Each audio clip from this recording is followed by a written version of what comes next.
Ladies and gentlemen, guys and gals, non-binary pals, and the technicolor rainbow in between, this is Modular Media Wrestling Podcast. I am one of your hosts, Chris, a Boingo writer, Gaston, aka Developer, and with me, as always, is my tag team partner in this endeavor, The Humanator. Sup? Excellent, excellent. High quality intro. I'm Yeah. really proud of you. I'm really proud of you. I decided to try this week. Oh, I mean, dude, you've brought out the formal beanie. Yeah. People liked the beanie on the All Out stream, so I figured I might make it a regular fact. You with your beanie, me with my sunglasses. Yeah. But no, it's wrestling. It's wrestling. Oh man, we haven't talked about wrestling in like what? A week? Yeah. Ain't that a concept? Ain't that a kick in the head? Now I'm just thinking of fucking Stompo from Superman the Animated Series. Why? Because there's a scene, I think it's in the two-parter that introduces Supergirl, where she's kicking the crap out of Superman, and she literally kicks him in the back of the head, and then says, "Ain't that a kick in the head?" Oh. Ain't that a kick in the head? No. Alrighty. Sure is. Do we want to fucking goof around and anymore, or should we get into the fucking show? I mean, we can get into the fuck. There's not a whole lot of extra shit to talk about this week. It's kind of just I mean, there's a Ric Flair related shitstorm happening on Twitter right now, but I don't know if There's we wanna go always into a that. Ric Flair shitstorm. It's Ric Flair. Yeah. But do you know which one I'm specifically referring to? Doesn't matter.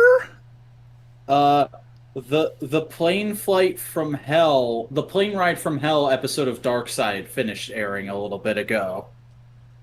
And so people are going, "Oh God, Ric Flair's a sex pest," and I'm like, "Yeah." That's been a known fact for years. Years. Also, Tommy Dreamer, and I can't remember who the other person is. Tommy Dreamer and Jim Ross were in the episode, and they said some stuff that made people go, "Oh, they're defending him," and I'm like, they're just kind of saying like, "Yeah, I wasn't involved." They're not like explicit like, and it was more accepted in that time. They're not saying it's good. Like, Yeah. calm the hell down. Nuance is a lost art. Yeah. You know? Take me back to the days of The Graduate. There can be good and there can be bad. It can be both at the same time. Ric Flair can be one of the greatest and also a little bit of a shit person. Yeah. Stone Cold Steve Austin can be a good, wholesome dude today. He could have also been a wife beater in the past. People can grow and change and be different. Just like someone who was good can become an asshole. Mm-hmm. It's entirely possible. I felt like you were transitioning us into something for a second there, and I was like, wait, there haven't been any new assholes this week, not that I know of. No, but there was one asshole who showed his true colors. Pac versus Andrade El Idolo with Chavo Guerrero. Very clever, boy. That's a good way to transition us into AEW Rampage 9/10/2021 from the Fifth Third Arena in Cincinnati, Ohio. Gozaimasu. Fuck off. Fuck off with that nonsense. I had to do it at least once. And here's the thing, I'm the fucking weeb of the two of us. Mm-hmm. Although I'm talking about wrestling right now live on the internet, and I'm sitting here trying to get this goddamn Star Wars figure to stand properly. Fucking brilliant. I fell again. Really tell the audience. I went under the desk to get his helmet, and he fucking fell over again. Hat. It's almost as if the universe is telling you to focus on the podcast we're doing, buddy. Why would I do that? It's not like any of our subscribers do. Hey, Drippy comes in every once in a while. That's true. That's true. Out of pity. And it is growing. It's now about as like even as our lowest no price podcasts. So there's something there. Just saying, the ankles on this fucking Django suck. Are they just not good? Or are they not stiff enough? Or are they like loose? It's a combination of being slightly loose and there being like almost no heel. That's fucking weird. Mm-hmm. Because I would imagine it's the same boot mold as Boba. I've never heard of Boba. No, I'm pretty sure this Django is a completely unique sculpt from the Boba they had done at the time. Odd. Because this is technically a reissue of an older figure from the line, but they put face printing on it and released it under the Gaming Great subline because it's meant to be Django from the Star Wars Bounty Hunter game that came out around the time of Episode 2. And nobody gives a fuck about any of that, but I had to say it all. True. But Pac, Andrade, El Idolo, fucking banger-ass match. It lived up to the hype. It legitimately did. And it also really added a lot of cool character to Andrade. Because most of this match was just pretty much, have you seen a really good Pac match? Have you seen a really good Andrade match? Put them together. You know? Yeah. All kinds of cool flippy shit, a lot of neat strong man kind of craziness. Some I dug knees. it. I really did. A lot of knees. A lot of knees in the house. It's almost as if both these guys use their knees as majority striking tools. Mm-hmm. But near the end of the match, mm-hmm. Andrade's assistant Jose comes in with like a fucking taser and goes like, I'm purposefully being distractful. As Chavo came in and gave a fucking blow to Pac for Andrade to pick up a win. And they start celebrating. It's like, oh man, this is awesome for us. Woohoo. And then they start going up the ramp. And Jose tells Andrade what happened. And so he beats the fuck out of Chavo and then throws him in the ring for Pac to get at him. Which immediately just goes like, oh, there's some interesting character here. They get into it in this episode of Dynamite. They get into it. But there's definitely some cool character work going on here with Andrade that we haven't seen before yet. Yeah. But it feels like totally the plan the entire time. Yeah, the whole segment really made me go from, I don't know if Andrade is the best fit for AEW to like, oh wow, I actually really like Andrade's new character. Like this, like to an extent, this is like Redeemer Miro level for me so far. Ooh. Like just the immediately like, oh, this has so many layers to the character. Yeah. I'm also talking about later on with the promo we have in Dynamite. That, like, these two bits together go like, oh, okay, now I get it.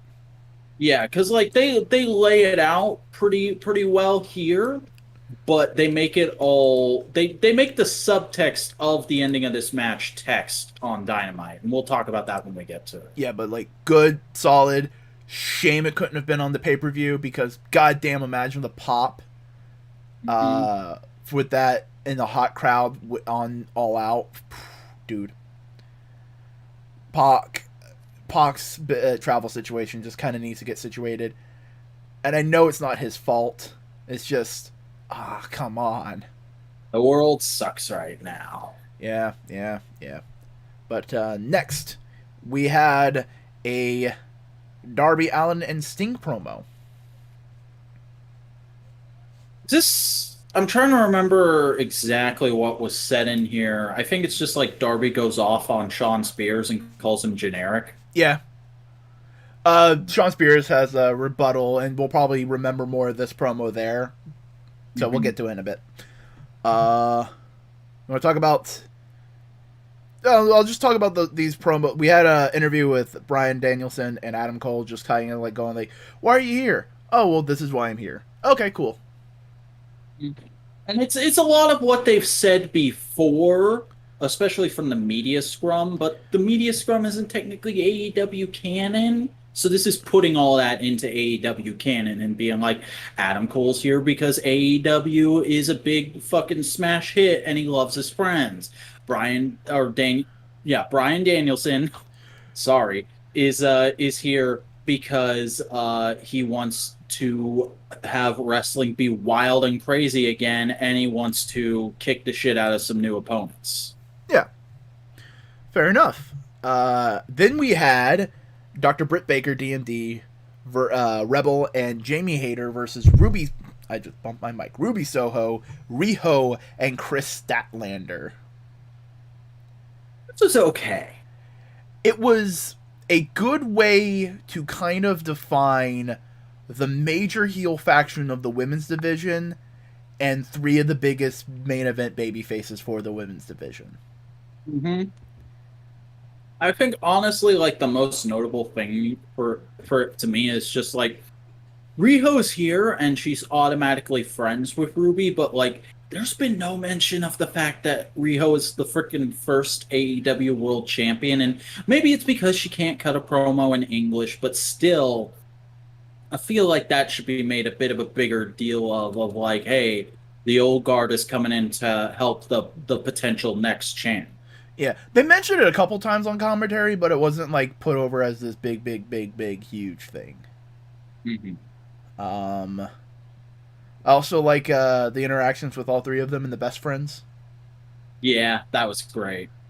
Especially when Chris is like so ready to go and Ruby's still up on the ramp, like fist bumping with the best friend, and she's like, Chris, these are your people.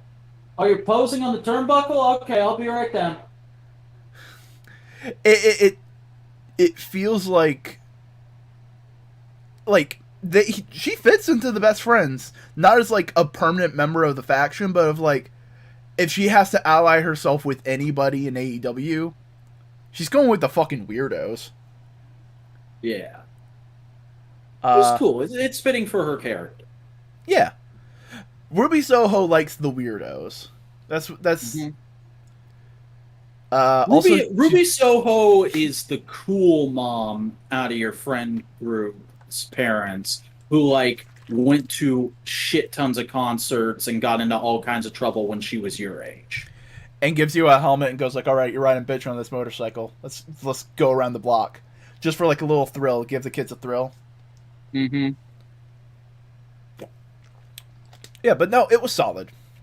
It did what it needed to do. Yeah. Do you want to take this one? Do you see it yet? Yes.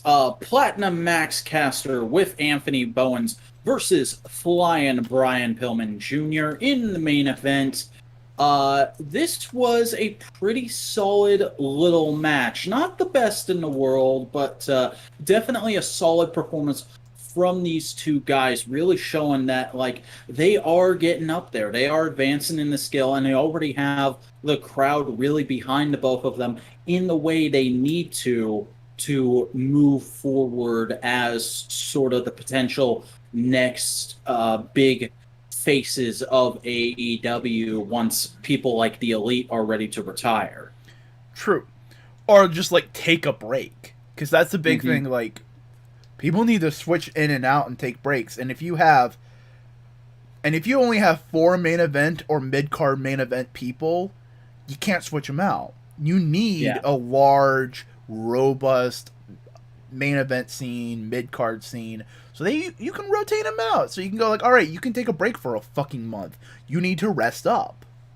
Yeah, and I feel like they're already kind of there with how stuffed the roster, because I don't even think the AEW roster is stacked at this point. We've gone past it. It's stuffed. There's a few too many people in there for really everyone I want to shine to be able to shine, which is why when I see people tweeting about folks like Sami Zayn and Kevin Owens, I'm like, yes, that would be amazing, but like, maybe not right now. That's the big thing. Is like I can totally because because Kevin Owens been dropping hints of like, oh, Rushmore, which was his PWG faction with the Bucks. Like they will fit into AEW. They will do good shit in AEW, but it's like we'll have to see when their contracts are up. If it was the same time, no, God no, do not bring them in at the same time. But if it was like staggered by 6 months, you know what? That could flow a little better. Yeah.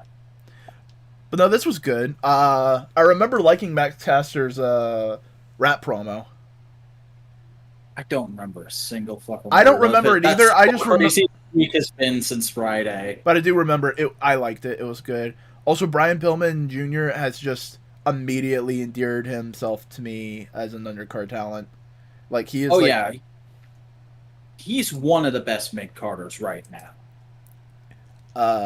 Because the Cincinnati, all of it is just framing him as I don't want to say the successor to Brian Pillman, but how's the best way to describe it? The only thing I'm getting is video game references, which you won't get. Wow. It's Bloodstained to Castlevania. Okay. See exactly what I was afraid of. It's the you know what we really need to do. Because this is an idea that's been kicking around in my head for a while now. You know how Trash Taste does like the free by free episodes? Yeah. We should start doing something like that every once in a while for components. Maybe not that exactly. Maybe like top 10s, like our top 10 whatevers. And we need to do a top 10 video game episode like as soon as fucking possible so that you guys can understand how like scrub and dated my video game taste is. True. I had a thought. Remind me of Arnold Schwarzenegger after the podcast. Okay. I don't know if that'll make me remember, but hopefully it will. All right. Well, this match inevitably ends with Pillman getting the win, and then after the match, the Acclaim try to start a beatdown, but because they're still in the hometown, Jon Moxley comes to help his fellow hometown boy out, and they get a big old schmooze to send the folks home happy, because for those of you who haven't picked up on it yet, Dynamite and Rampage are basically being filmed back to back now. Dynamite is live, Rampage is pre-taped, so usually there are spoilers for this week's Rampage floating around right now.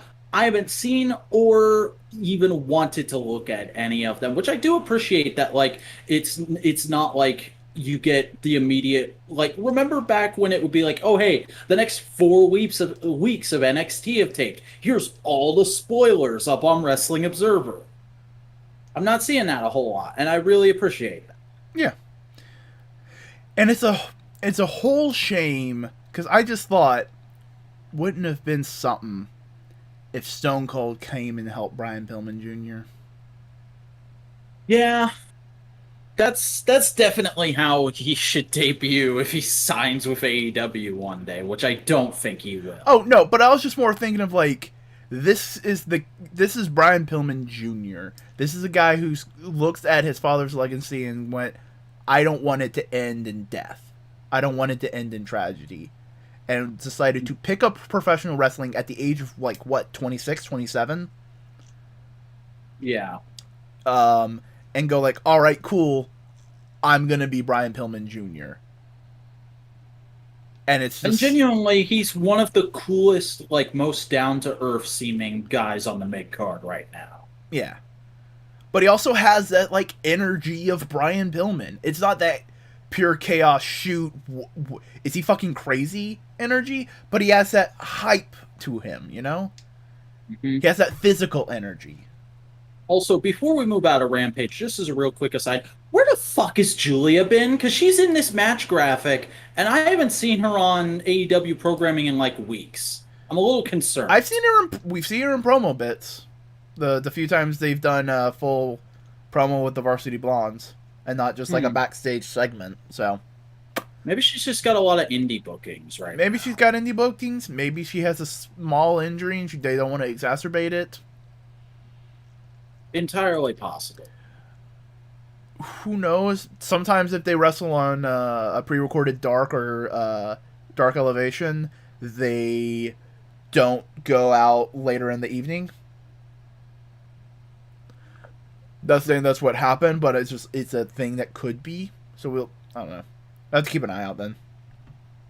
Yeah. In the meantime, hey, you want to tell me about BTE? I would love to tell you about BTE, because this week's BTE opens with the boys catching Adam up, getting him up to speed, recapping the last couple of years for him by just answering his questions and kind of making fun of them along the way, because he goes, wait, so we're not called the Bullet Club anymore? And Kenny just starts laughing, and he goes, not for fucking years, dude! That's fucking perfect. Yeah. But they answer all his questions. If they were really vindictive, you know what they could have said? You know what they could have done? They could have had Adam Cole's like, oh, I have an idea for what we could be, a new name we could be called. What? Undisputed? Nah, that sounds kind of dumb. No, because I feel like Adam still has a lot of fondness for that. Yeah, yeah. Undisputed Era, unofficially part of the Elite. They are sub-faction of the Elite, in my opinion, right now. But ultimately, they answer all of Adam's questions, and then they're like, "All right, well, we better start getting ready for the show. So let's split up and go to our separate locker rooms that are totally a thing." And they just go to the like four corners of the locker room, and then they like break the fourth wall all by. Matt says like, "Hey Nick, how's it over there in the women's locker room?" And he's like, "Oh, it's amazing." And the camera just pans over, and he's standing in front of I think it was Sunny Kiss's locker. Okay. Yeah, because they literally just had one locker room last week for whatever reason. But we then get a bit where we find out that last week their flight got screwed up and all delayed because of crazy Chicago weather. So the Bucks weren't able to go home after All Out. They had to stay in a hotel for a couple days, and then they drove directly from Chicago to Cincinnati. Damn. Yeah, and Brandon stayed with them, and I think one other person, but they don't say who it is. They never come on camera. Then we get our Dark Order bit for the week. Is John is kind of losing it. He's really going off on the booze like Hangman used to. Except unlike Hangman, where he was the sad, quiet drunk, John is the annoying, loud drunk. So he's like going up to Anna and being like, isn't it fucking hilarious that when you come back everything's going to shit? Isn't that crazy, Anna? And she's just like, oh God, please go away. We then see our BTE championship match for the week is a game of 5-card stud. Marco Stunt takes on both members of 2.0 with Rick Knox dealing, and Marco loses. Marco is no longer your BTE champion. 2.0 are co-BTE champions now. Oh, we're getting into the tag team arc. Yeah, let's go. Trying to see what else here. Oh, so have I told you there's been like bits where the best friends are trying to counsel Wheeler on his matches from Dark on BTE? I feel like I said that once or twice. You said it once, I think. Yeah, but that's been a reoccurring bit. It just hasn't been different enough that I've felt the need to comment on it. But here, Wheeler, Chris Statlander walks in on Orange Cassidy, Wheeler Yuta, and Chuck Taylor, god damn it, Sexy watching Chucky T. watching her all out match, and it gets to the point where she's pinned, and the camera just pans over, and she's standing in the doorway fuming, and Orange Cassidy and Chuck Taylor just get up and they're like, "You're on your own, man," and he's like, I was just studying. You said I should study every match the group's in," and she's like, "Not my fucking losses," and she puts him in a chokehold and makes him go out cold. We then get the BT cam footage for the Elite promo from last week's Dynamite, and trying to see if there's anything else. Nope, that is it. That is all that happens on BTE this week. So just some fun goofs and gaffs with the lads.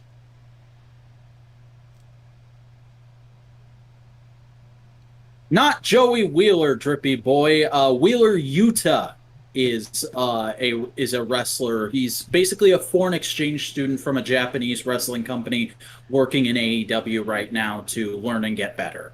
Yeah, Japanese wrestling tends to do that. Like, they'll bring on people who want to learn how to wrestle. They'll train them up and go like, "All right, here's some cash. Here's some like checks. We're going to basically kind of pay you to go out and get other jobs so you can be a well-rounded wrestler."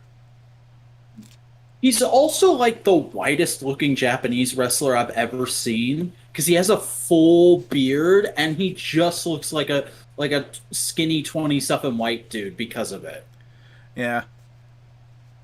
He doesn't have. I was trying to think if there was a less blunt way to say it. He doesn't have slanted eyes for whatever reason. He must be mixed heritage or something. But I'll let you swim in that boat. Yeah. No. Joey Utah's fine, though. Joey Utah's cool. He's cool. You mean Wheeler Yuta? Wheeler, fucking off. Fuck off. Wheeler Yuta. I'm sure Joey Wheeler would be a great fucking wrestler, whoever that is. I mean, imagine a promo off between Don Callis and Joey Wheeler. Joey Wheeler's the dude who sounded like he was from Brooklyn in Yu-Gi-Oh! Oh, that guy. Okay, I am tentatively aware of him. Hey, Yugi! Brooklyn Rage. Why do I feel like both of those are from Yu-Gi-Oh! Abridged and not actual Yu-Gi-Oh? The second one's from Abridged. The first one is, "Hey, Yugi!" It's got... That's just how he talks. Yeah. What a special person in anybody's land. Remember Meowth from Pokemon? Is it the same voice actor? I don't know, but they had a weird predilection with Brooklyn accents. Okay. Because it was the same dubbing company. And they're both like the wise... Yeah, it was, wasn't it? Yeah, it was both for kids. So Right. Joey Wheeler, but for kids. But we have to talk about the next thing, which is Sideways Sting. Yes, the Sammy vlog happened this week, and it opened with a very funny little bit of Charlie trying to make up for the fact that he's been screwing up footage recently with the whole getting the camera backwards thing, and he says, "All right, so I'm gonna get somebody who's never appeared on BT on Sammy's vlog. We're gonna have Sting make his vlog debut." And he just very quietly goes up to Sting's trailer, knocks on the door, opens it, and like peeks the camera in and goes, "Hey Sting, you good?" And Sting's just sitting in a chair on his phone, and he goes, "Yeah, what's up?" "Nothing. Just wanted to check you're good." It's like, "Okay, who the fuck are you?" I'm Charlie. I work with the backstage crew." "Okay, why did they send you? Why didn't they send security?" And Sting gets up and starts walking towards the door, and he's like, "Oh no reason. I just wanted to check that you were good. I was just in the area. Thought I'd be nice." Bye. This is a fucking rib. So Yeah. so fucking dumb. It's hilarious. Confuse the old man with technology. Mm-hmm. But then we get a montage of Sammy traveling to Cincinnati. A little bit of pre-Dark Order match footage of them chilling out backstage, but also being a little more argumentative than you would expect. Some back and forth between QT, Aaron Solo, and Sammy, where QT is being like, "Hey, why did you talk about me getting beaten by Paul White? That's not how I remember things going." And we see different playbacks of the match because like the camera's purposefully a little high, so you can put in footage above Sammy and QT of like Sammy's remembering him losing and QT's remembering like the little bit of offense he got in on Paul White. And then they turn to Aaron Solo and they're like, "How do you remember it going?" And then because lol, Aaron Solo remembers the moment that he kissed Sammy at the charity ball game for Yucks and Gucks. And we then get the next competition in the Sammy Vlog title tournament, which is Dustin and Marco trying to, which is also pretty funny because there's like a moment where Sammy goes, "And look, one of our other contestants is the current BTE champion," and Marco's like, "Wait, when does this come out?" "This comes out on Tuesday. I'm not the BTE champion anymore." Oh God damn it. But sorry, I ruined your booking. The competition is Dustin Rhodes and Marco Stunt try to see who can be the first to get two water bottles into a trash can that's like clear across the room. And ultimately, Dustin ends up winning and advancing in the tournament. And he's like, "So what did I win?" "You advance in the tournament." "I gotta do this again?" "Yeah, you gotta do it at least 2 more times to win." He's like, "I get to pick the next game." "Okay." I ain't gonna deal with your bull. If I have to deal with your bullshit, kids, I'm gonna fucking do it the way I want. Mm-hmm. We then see some footage of Sammy at a con over the weekend, where a guest, and you might have already seen this because this clip went viral. A guest brings up a Sammy figure to get signed, and then after Sammy signs the figure, he pulls out, "And I also have something I thought you might want for your collection, the 1 of 1,000 Chase Series 2 MJF." And he's like, "Whoa, 1 of 1,000? That's so rare. That's so..." And he tosses it in the air and spikes it across the room, and then runs across the room, stomps on it. An overweight fan who's next to where it lands goes, "Hey, you want some help with that?" And then the fan walks across it, and then Sammy picks up half of the figure from the wreckage, like the torso has come away from the waist because they're connected by a ball joint, and he goes, "Oh, I'm sorry, it was an accident," and pulls the arm off of the figure. Fucking beautiful. Yeah. And also Sammy and Darby chopped Stephen Amell, because that's been a reoccurring thing in Sammy's vlogs of like people at conventions asking Sammy to chop them.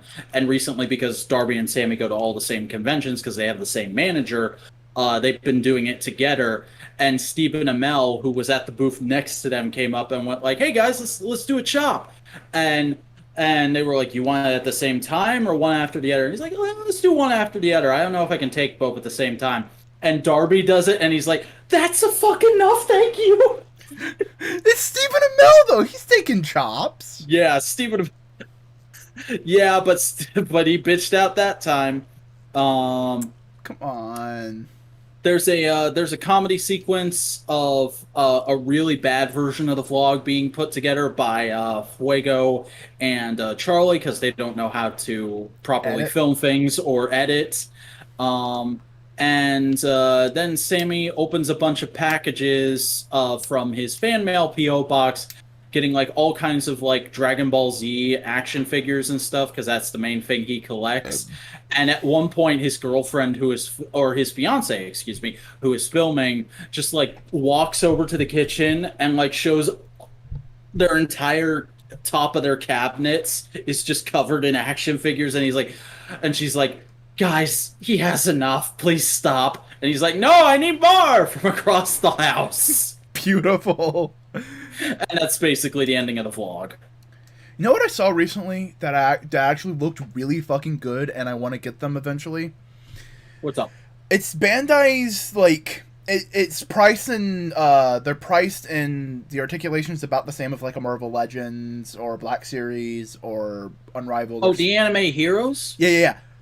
Monkey D. Luffy, Sanji, and Roronoa Zoro. Like, the big three of the One Piece crew. I think those have been, like, one a wave for the last couple waves of that line. Yeah, but, like, I saw all three of them, I was like, damn, these actually look really fucking good. I have the Kakashi from that line from Naruto. They are really well thought out. The build quality is not the best. My Kakashi's foot joint loves to come apart. I don't know if it's just me or if it's like a problem with the line in general because I only have that one figure, but I will say that's a thing. But if like you have the patience to like put a joint back together every once in a while, it's a pretty solid line. Can I tell a story real quick? Back when I was more active in collecting Marvel Legends, I had gotten a Patrocta Leaper because I love Patrocta Leaper. He's a great D-list Marvel villain. Who doesn't love Batroc? Yeah, he's Gwenpool's surrogate dad. I love him. So I got home, I pulled him out, and the torso split in half around the ab joint. Yikes. Because it's the two molded pieces and you clasp them together and it holds onto a mushroom joint or something like that. So was it just, it's old and the glue dried out kind of a thing? Kind of, that kind of thing. And I spent like the next 45 minutes going like, alright, cool, how do I fix it? And then I got some super glue and I fixed it. So I have that kind of patience. Alright. But also, Monkey D. Luffy. Yeah. Gomu no, fuck yourself. That's probably a regular thing in that fan base, but like that's the first I've ever heard of that. That's pretty good. So Dynamite? Hold on, I'm going through Drippy's chat to see what we can what we can say about what they said, because are you Collector's Verse Nightmare of like I think he was talking about the MJF figure getting destroyed. Yeah, but it's a bit, and they're feuding, and they hate each other in real in the kayfabe of the show. So it's he's already done similar things to the regular release MJF figure twice, to my knowledge. It might have been more times. Yeah, so it was designed to be a running gag. It is kind of like, okay. And also, like, I feel like that fan showed it to him knowing what was going to happen. Or possibly they even discussed it before the camera was turned on. Yeah. And if it's about Sammy's fiance going, he doesn't need any more toys, that's also not a fun situation. Yeah. But like that was also just hilarious to me because like that's the one time I've actually seen a spouse say you have too many toys. Usually it's male collectors joking about like, har, the wife's gonna be mad because I spent so much money on Galactus because I'm in a loveless marriage apparently. And Drippy, I just want to say this: have you seen the anime Don't Toy With Me, Nagatoro?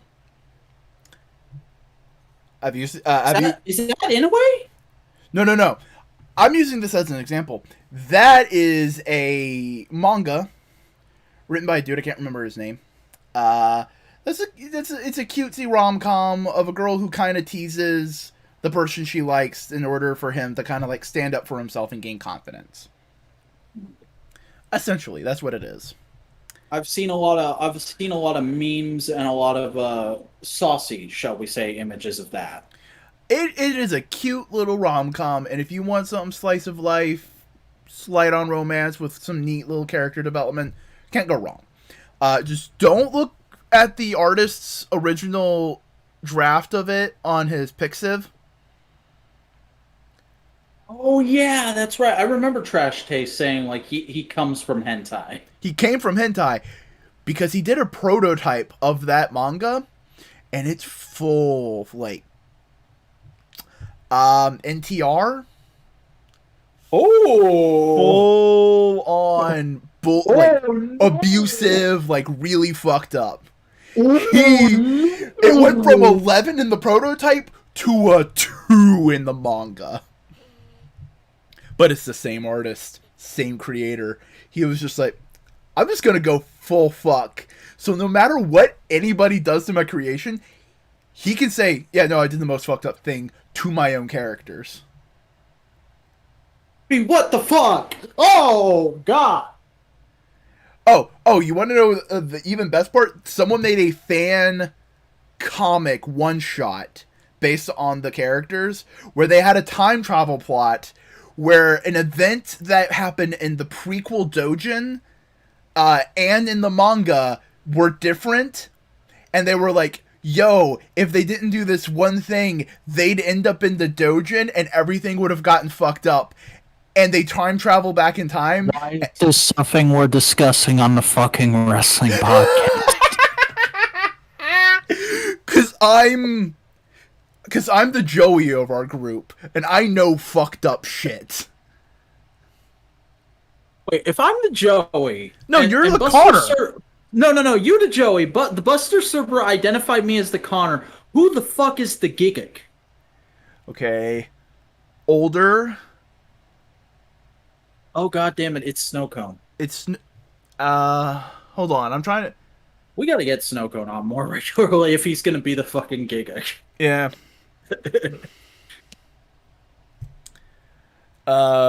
Buster... Buster's the, It's Chris.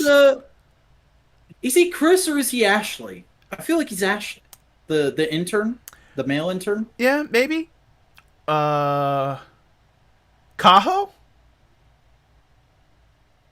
Oh, it should be a Kaho. Possibly. It's just Buster, but younger. I mean, they do... I could picture Buster being in a serious relationship before any of us, though. Like, but I mean,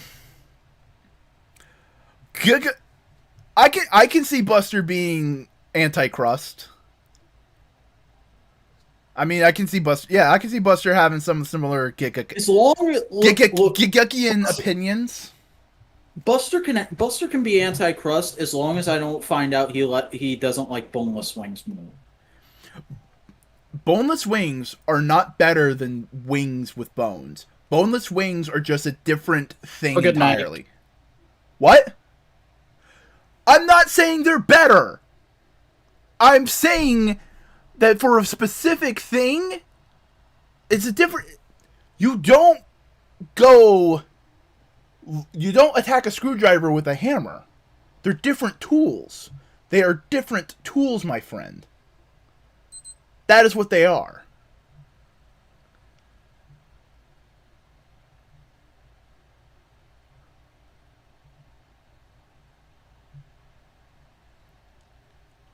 He's just gone now. I don't know what to say. Hold on.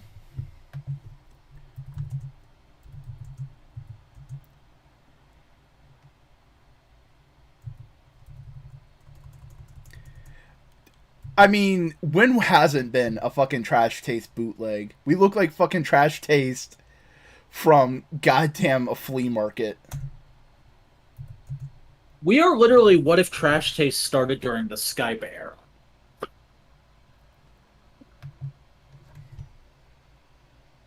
Dude, Inoue already made a hentai. It's called the fucking Kaiza novel. Fuck you. I'm gonna report this poll, sir. You're gonna report this I'm reporting it for harassment or bullying. It's 50-50, yes and no. Is Vac a bitch? Yes or no? I reported that this is harassing me. I can't wait for that to cause actual problems for the channel. Anyway, should we take a moment or should we just go? Let's just fucking go. I mean, I feel like if people were gonna take a piss break, it's when I literally just left. Yeah, let's just How long go. was that? It was for a second or two. I talked through it, but we'll figure it out. First things first, why don't you tell people who our special guest commentary person was? Alright, so AEW Dynamite 9/15/2021 from the Prudential Center in Newark, New Jersey opens up with CM Punk coming out to join commentary for the night. He does his big old entrance and his big old schmooze. He does a crowd surf dive. Everybody's happy to have him at the desk. It's cool. It's great. We love Punk. It's awesome to have him at the desk. The only thing I would say was not bad, just a little mid about Punk on commentary tonight is the fact that he never once said what a maneuver. He did. He said something along the lines of maneuver. He did say the word maneuver. I'm sure he said it at least once. He said it at least once. He also talked about his wife again, which is just adorable. Yeah, because they talk about at one point that there's going to be a Thanksgiving Eve Dynamite, and they're like, it's in Chicago. We're gonna have Thanksgiving dinner at Punk's house. And he's like, yeah, I'm inviting everybody. I'm just gonna piss April off as much as possible this year. And I'm like, that is hilarious. It's adorable. So cute. Because he probably doesn't have that big of an apartment. He probably has a nice, humble apartment. He doesn't seem like the guy who'd get like a fucking giant thing. I think he has like a brownstone or a townhouse or something, because like he has a basement with a home gym in it. Yeah, but it doesn't seem like it'd be ostentatious, you know. Yeah, he doesn't have a palatial estate like Chris Jericho. You know, all CM Punk needs is a goddamn office where he can keep his long boxes. Also, Drippy, yeah, Kaiza does have a novel written by Inoue. He rapes the female protagonist of Thighs in it. It's an actual thing that is actually canon to the rest of Kamen Rider. It's basically the sins past of Heisei Kamen Rider. All right, so the first match we had was Adam Cole versus Frankie Kazarian. Yeah, I really enjoyed this match. This was a lot of fun. Frankie is like, people are starting to make fun of him because like, oh, he's the elite hunter, but in every actual match he loses to a member of the elite. People forget he puts on a banger performance every fucking match. Like, yes, he's not winning a lot, but he is kicking some serious shit. Because you also got to realize, oftentimes the elite is working with others, interference, and on this, he's working against a fresh dude. Frankie's been wrestling for week after week. Adam Cole hasn't. Drippy, if that's in the Fies novel, then I just have bad information and I apologize. But still, that is a thing that happened. Yeah. Speaking of things that happened, this was a good match. Yeah, it was really solid. Really like that. We got some good Cole stuff in. He almost hits a Panama Sunrise at one point, but it's really coolly reversed. And ultimately, he does end up winning with a last shot, which was unexpected, especially because that was becoming his big finishing move in NXT towards the end of his time there. Yeah. It's weird for Adam Cole to still do the boom thing when there isn't like a big boom in the song. Mm-hmm. I I feel like he might need to change up his entrance ever so slightly. I don't mind him doing the boom. I just think there should be like do it somewhere else or like add something. Yeah. How you feeling about the gear? The gear choice? It's fine. It looks about like the same as his old gear. Mm-hmm. Maybe a little bit more stripped down, more traditional wrestling. Yeah, it's also just weird because when I left NXT, Undisputed Era was still a thing, so I'm used to seeing him in black and yellow. So he comes out in black and white, and I'm like, oh, that's different. It looks good. It doesn't look bad. I also imagine like when someone like Adam Cole or Bryan Danielson or someone like that leaves WWE for whatever reason, firing voluntarily, and then go to AEW or another promotion, I'd imagine like their first gear isn't going to be great because it's done on such a tight time constraint. Yeah. You know? But after the match, Cole gets in the ring and cuts a little promo on... I literally completely blanked on who it is, so I'm looking at the Grand Slam card right now. Oh, he cuts a promo on Christian Cage and Jurassic Express saying like, oh, y'all are a bunch of scrubs, I'm going to beat you up, and I'm going to do it with my buddies. Let's have a little reunion of Adam Cole and the Young Bucks, which I think what was the faction he said for the... Oh, the Super Click. Super Click.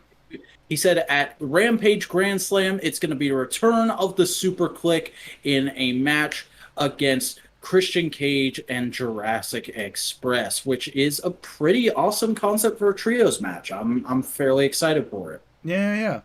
All of the kicks. So many kicks. But up next oh god, I went too far. We had a little promo just hyping up Butcher and Blade versus Lucha Bros. Yeah, I wasn't expecting this whatsoever as the first Lucha Bros title defense, but it kind of makes sense storyline-wise, and I'm almost surprised we didn't do it sooner. Yeah, but it also, like, I saw some comments on the internet going like, why are Butcher and Blade already getting the title shot? Butcher just came back. And it's like, well, they were in third when he left. Yeah. And they were in a massive storyline last year. It's kind of like they're not punishing Butcher because he got injured by... Basically, they were like, all right, for the time being, you're not third. We're going to imagine you're not here. And when you guys are back as a tag team, we're going to put you back in there. And you're going to have to prove that you can stay there. It's almost like people are so conditioned to WWE doing stupid booking bullshit that now they think that stupid booking bullshit is the natural order of things. Yeah, no, it makes total sense. Yeah. But then we also had a thing that was headstrong babyface. And if that's the direction they want to go with Fuego, I don't mind it. But yeah, because Fuego's backstage with Sammy and Tony Schiavone, and he's like, "Hey, Fuego, you're the new kid on the block, and you're dressing all fancy, and you got this nice car with your first AEW paycheck. What's in store for you?" And Fuego goes, "I'm going to take on Miro again, and I'm going to put my car on the line." And I'm like, I get it. I get it. I totally get it because Fuego is the fiery babyface. He wants to prove himself. That's his biggest loss. That's his biggest disappointment. And he wants to prove to Miro, who's been bad-mouthing him for weeks, of like, you shouldn't have taken that contract. I beat you. You're a failure. You're a cheat. And he's going like, I just want to fight you. And he's going like, well, Miro's not going to fight me for no reason. I'll put something on the line. I'm not going to give up my career. What can he give up? Oh, my brand new car. I can give up my brand new car and figure that all out. But here's the thing we got to remember. We've been calling... It's a basic-looking car, though. It's a basic-looking car. It's not the biggest thing, because you know what they're gonna fucking do. gonna smash the car. Because Miro looks like fucking Zangief. Yeah. They're doing the Street Fighter thing. Miro and Omega were like, wouldn't it be cool if you did the Street Fighter 2 car thing? Yeah, that would be cool.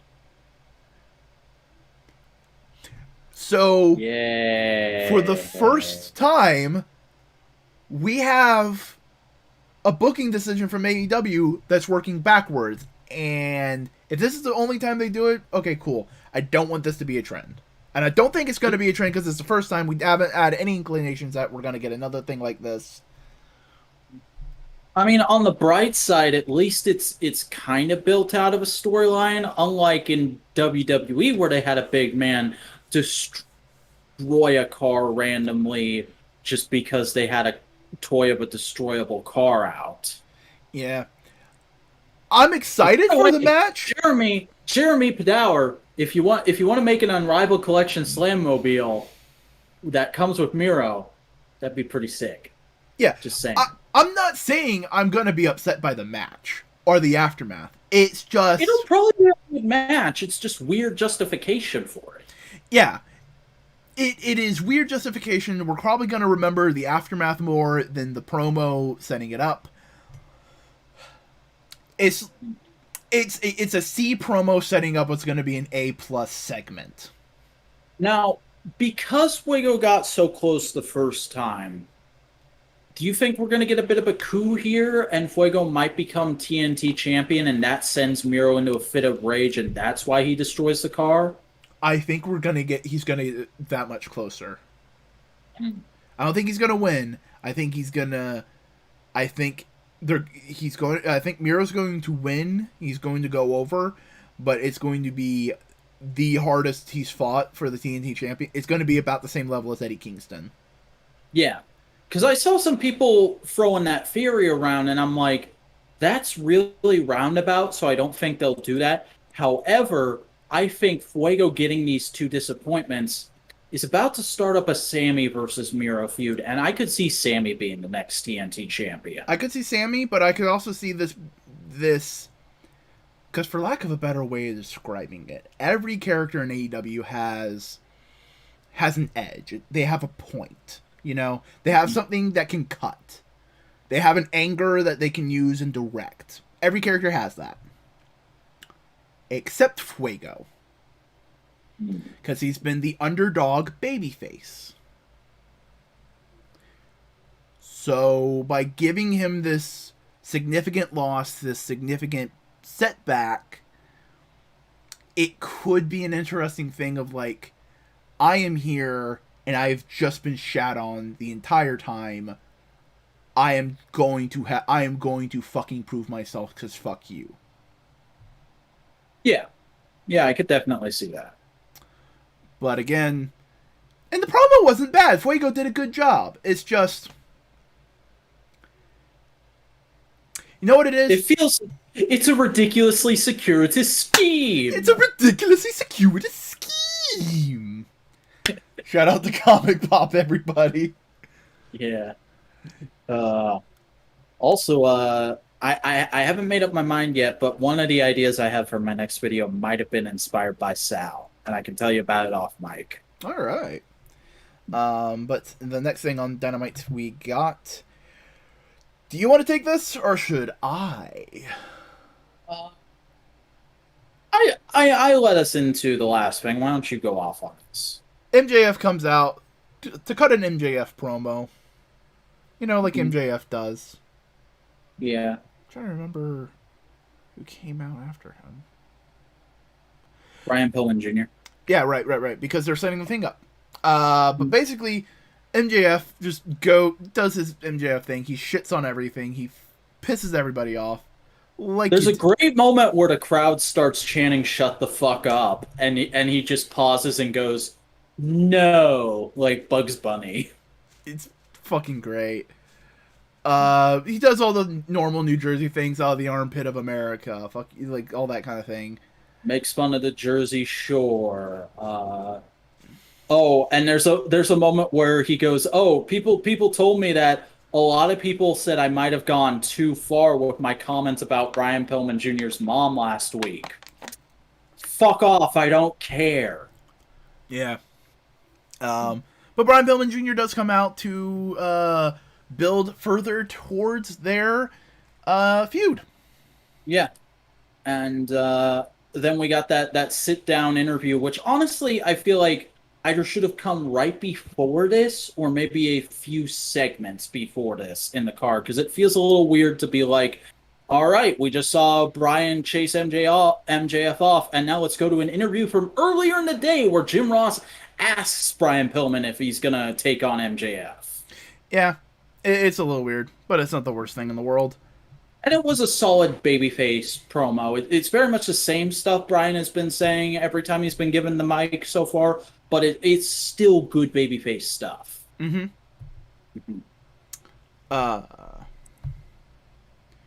Then we just had a neat little babyface promo from Jurassic Express. Just saying like, hey, we're gonna do the match. We're gonna do the match because fuck you, developmental boy, Adam Cole. Yeah. That, you know what? Yeah, that's. I'm not saying it rubbed me the wrong way, but it's just like, that's one too many jokes at NXT's expense. Like one was. I feel like they've hit the line. They haven't gone over it yet. But if they keep doing it next week, they'll go over. Yeah, like this is it. That's all you can do. That's they've used all the NXT cards. Mm-hmm. Yeah, like maybe a BTE bit about the new fucking art style of NXT. Which, by the way, did we need to talk about that at all? Because it looks fucking stupid. But like, I'm so past caring at this point. Yeah, it's exactly what you thought it would be. Mm-hmm. Also, fucking Braun Breaker. God. Just sounds like a name that's made to be trademarked and go on an action figure. Yeah. It is also like the most petty thing of like, we don't need Braun Strowman. We have a Braun Breaker. Also, we're giving that name to Rick Steiner's son, who looks exactly like Rick Steiner, dresses in gear like Rick Steiner, but we're going to call him Braun Breaker, pretend he's an entirely new guy, and literally tell all the commentators, you cannot refer to the Steiners during his matches, which is fucking stupid, but it's fucking WWE. Also, your video froze. I know, I'm trying to fix it. Okay. I'm trying to see what would happen. I don't know what's going on here. Hold on. I may. Does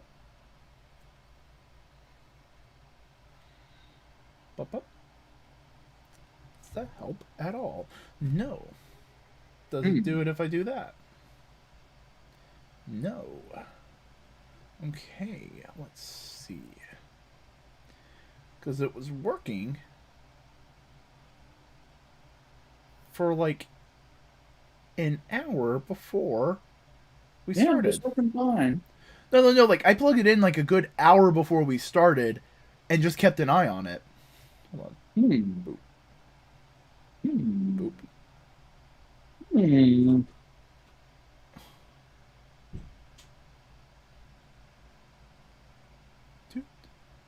Okay. I'm gonna see if I can do a thing. All right. We're just gonna have a little brief pause and technical difficulty, folks. Yeah, I mean, I guess I could talk a little bit more about NXT while you're trying to fix shit. I mean, really all there is to say is it's just Vince going into panic mode, and history has shown us Vince's panic mode is push the big muscle boys as much as possible and make everything look like it's a goddamn kids show. Because like people were going like, "Oh man, this is so ridiculous. This is nothing like the NXT I know." I was so afraid this is what they were going to do when they announced they were giving NXT a revamp, and I'm like, this just looks like the new generation era. Like, why is anybody surprised that this is what he's doing right when AEW starts beating them in the ratings? And also they've got this huge exodus of talent, and they've got a couple deals that are potentially in jeopardy. And Vince and Hunter both had to step away because of Hunter's surgery. Like, if you're a student of history, and this is me saying this as a very new wrestling fan who's not seen nearly as much classic wrestling content as anybody else doing a podcast, but if you're any kind of student of history, you just know this is exactly what Vince is going to do until it inevitably crashes and burns, and then he'll have to start trying ideas from the talent. And that's when WWE will get good again. So, just hold out another 3-4 years, and then WWE will be good again. And they'll last that long. It's not the end of the world. Mm-hmm. It's just a shame that the people who only want to go through that are just going to be doing that, you know? Yeah. I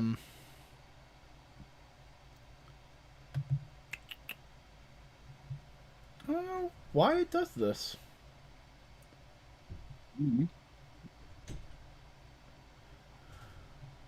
You want to maybe switch to your other camera for the rest of the night?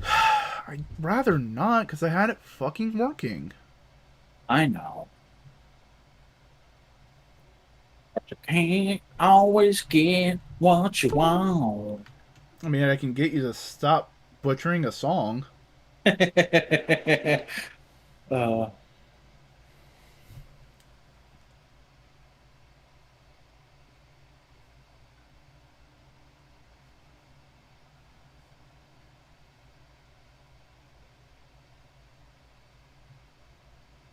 kind of music do you think Batman likes? Not rock and roll.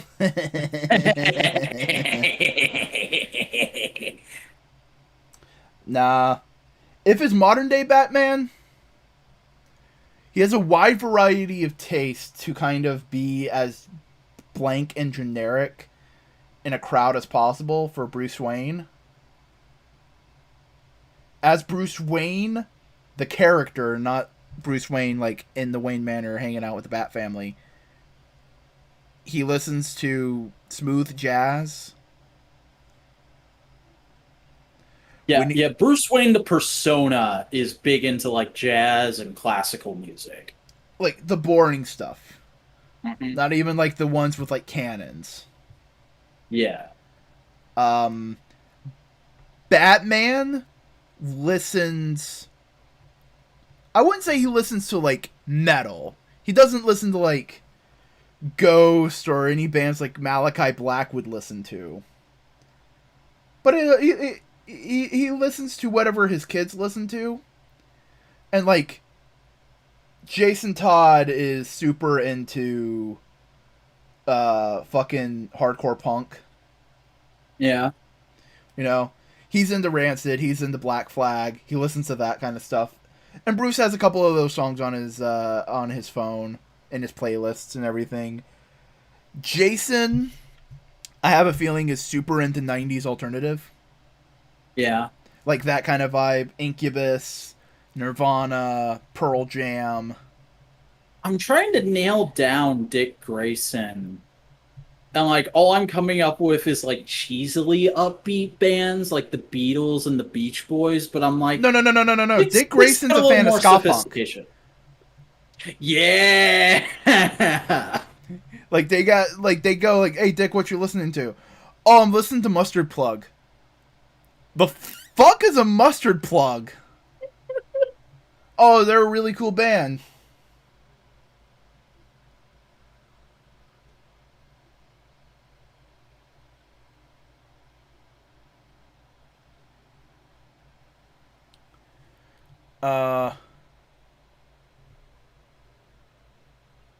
Damien listens to fucking the harshest metal you can listen to.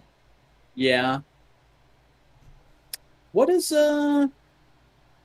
Barbara listen to? Vaporwave. Yeah. This is good work music, and she's always at her computer. Vaporwave, chillwave, Oh weirdo alternative EDM. Biggest fucking U2 fan in the world. Gordon's the biggest U2 fan in the world. Of course he is. Like, on that whole incident where Apple just, like, gave everybody a free U2 album, he was fucking excited as balls. Yeah. He was like, Barbara, I finally got a new music player. She's like, those are 5 years out of date.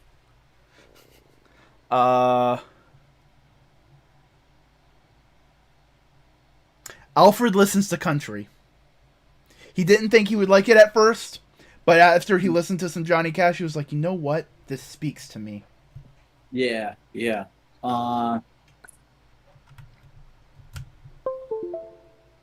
think Cass would probably be a very big nightcore kind of person. Yeah. Like she likes hard music that's good to train to. No. She listens to Japanese noise. Yeah. Whereas Steph is into like obnoxiously fun stuff. Like I could picture Steph listening to Smash Mouth in the cave just to annoy everybody else. Yes. Damien does tap his foot to it though. He cannot deny it. And Duke's big into mumble rap, but he tries to hide it from everybody because he feels like a cliche when he listens to it. But he also listens to Wu-Tang. Did we say what Tim listens to? Tim listens to Weird Al. Yeah. That's like one of the big things outside of the Bat family that Tim and Dick really vibe on together. They're both Weird Al fans, but like Tim's the deep lore Weird Al fan. Like he's seen UHF a dozen times. Oh yeah. Every chance he can get to have a movie night with the family, he goes like UHF. And like they watched it once and was like, that was nice, Tim. Never again. And he's like, fair enough.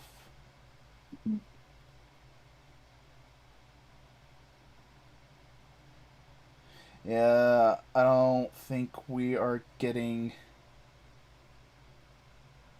What does the Joker listen to? Joker listens to Scream. No. You know what Joker listens to? What? Coheed and Cambria.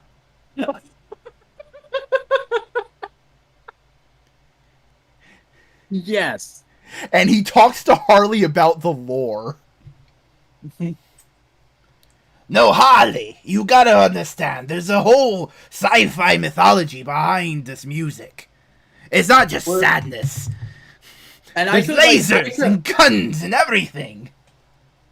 I could legitimately picture Harley having like the same music taste as me, though. Like, I bet Harley fucks with churches. Harley, put away that synth music. Let's listen to Go Home by Coheed and Cambria. How's my Joker voice, by the way? I realized I can kind of do one. It's all right. It's a little too raspy, not enough high up, but it's good. It's solid. But Harley. Yeah, that's more like it. That's more like it. There we go. Batsy! Why'd you kick me in the dick, Batsy? My balls, they hurt. See, what I was doing was closer to, like, what I think that... Okay, because we're just gonna do a little comic mini-cast in the middle of this wrestling podcast. Yeah, we're just vibing right now. We're jamming. Okay. So in the comics, they describe Deadpool's voice as a mix of gasoline and gravel. Huh. So... I didn't know that. Yeah, they've described it that way. So, like, hi, I'm Deadpool.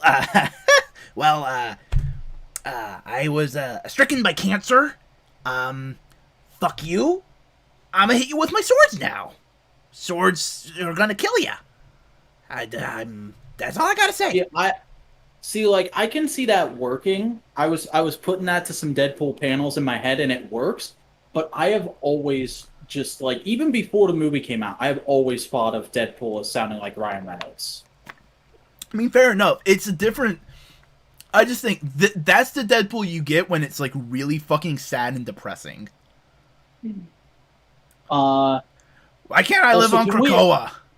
Can we agree that Ultron sounds like Starscream? He sounds like Starscream. As much as I like movie Ultron, comic Ultron sounds like Starscream. Starscream and Soundwave had a baby. Mm-hmm. He's just the Chris Latta Starscream voice, but with the Soundwave synthesizer over it. And now I have to do that in editing. I have to see what that sounds like. I'm trying to think. Is there any other major voices that in comics that have a distinct thing? I mean, I could talk about that for hours with you off mic, but like, I feel like we need to get on to the next match. Your real quick, this is just because it's me. Sleepwalker always sounds like a whisper. Oh yeah, you've told me that. That makes sense. Do not fear me. Fuck you, Spider-Man. All right. Hold on. We're gonna have to keep double vac. Double vac. Here to tell you to get vaxxed. Why are you doing the Rob Van Dam thing? I don't know. I just felt like it. It's just what I was feeling. Like I said, we're freestyling tonight. We're vibing, you know. Robert E. Van Dam. Van Dam. God damn, I look like a fucking impressionist painting.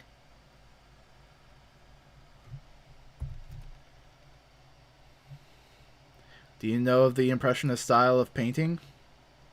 Yeah, no, I get it. Alright, cool. I was just waiting for the image to come up, and yeah. Okay. We had Dante Martin and Matt Sydal. God damn. Jesus fucking Christ, dude. I swear to God, don't do that again. What? That legitimately hurt my ear. Okay. We had a tag team.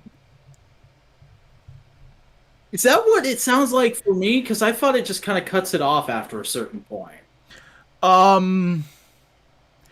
For you, it cuts off. Okay. All right. Well, Dante Martin and Matt Sydal versus FTR with Tully Blanchard. I really enjoyed this match, which was surprising because it wasn't on the card as advertised, and it was fairly short for a match of these boys going. But I like how it was very much the story of FTR trying their damnedest to ground these Flippy boys, and eventually the Flippy boys breaking free. Yeah. It was good. It was solid. Good work. Yeah. And eventually it does end up with Cash pinning Dante after a big rig. So, you know, FTR is still remaining pretty dang dominant. That one go see you, Brody Lee. Well, they all go out to him because they're all called the Big Rig. That's what their finisher is now. I know. I'm just saying. Yeah.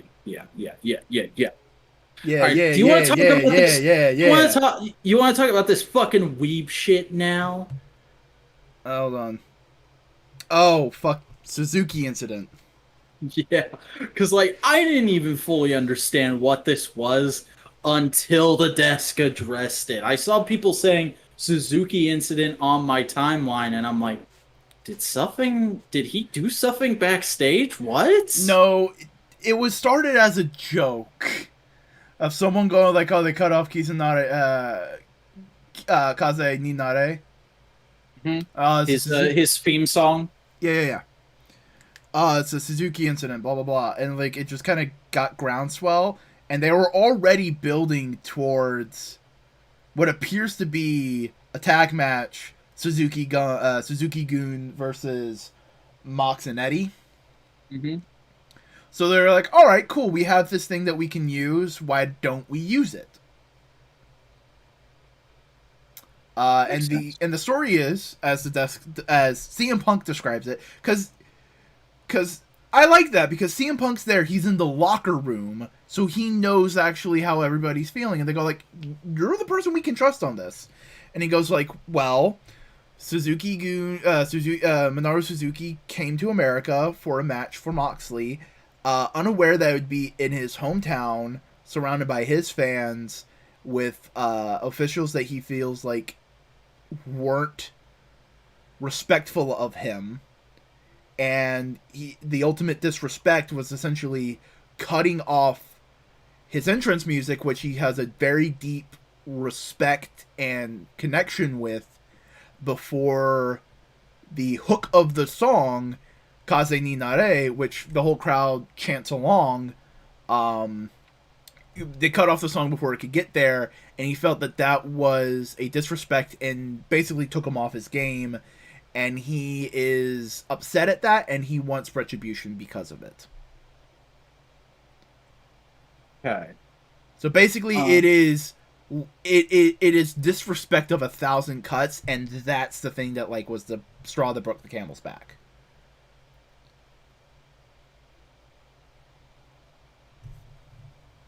Do you know what? Okay. I just looked it up. Never mind.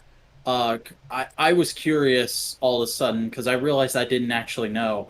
Kaze ni Nare translates to "become the wind." Yeah. Kaze means wind. Mm-hmm. Japan. Yeah. But we continued on that with Lance Archer speaking for Minoru Suzuki as a member of Suzuki-gun, saying like, "Yo, you disrespected my boy. Yeah. Fuck you. We're coming in for your ass." I also just like the idea because AEW has given us this interconnected wrestling universe of like, yo, once a member of a faction, always a member of a faction. I was Suzuki-gun in Japan. I didn't come here and stop being Suzuki-gun. I'm still loyal to my boys. Yeah. Oh man, just imagine the fucking storylines AEW will pull with Bobby Fish. Mm-hmm. And fucking Backbreaker Boy. I can't remember his name. Kyle O'Reilly? No, Backbreaker Boy. The fourth member of Undisputed. Roderick Strong. Roderick. Right. Because Kyle O'Reilly's still in WWE. Yeah. But Roddy and Bobby got released. Imagine if they come to AEW and, like, Adam Cole goes like, "Alright, it's my boys. Hey, Elite, it's my boys." And they go like, "They're not our boys." We don't fucking know these guys. Even though we were both on the independent scene at the same time, so we totally wrestled each other multiple times. We don't fuck with you guys. Mm-hmm. And like, you could have them go through an initiation rite to try and get into the Elite. And Adam Cole goes like, "No, guys, it's totally worth it. They're my best friends." And they go like Adam, like, we just want to work with you. We don't want to work with these assholes. We want it like it's the old days. Remember, man? The old days. When Dude, this is the old days. No, not your old days. Our old days. Those days are done. And that's why you are too. Super Kick Party. Man, that could be fun. Yeah. But no, Minoru Suzuki also looked like a fucking badass in this promo segment. Excuse me. Yeah. Murder Grandpa is always nice. Murder Grandpa. And now, don't go to the next segment yet, because I'm going to mute and blow my nose. Okay.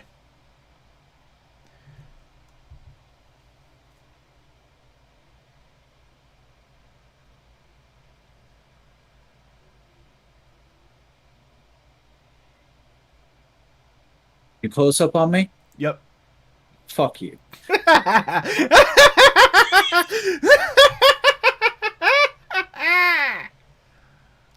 I should have like stepped off camera, really. It's kind of my fault, but also fuck you.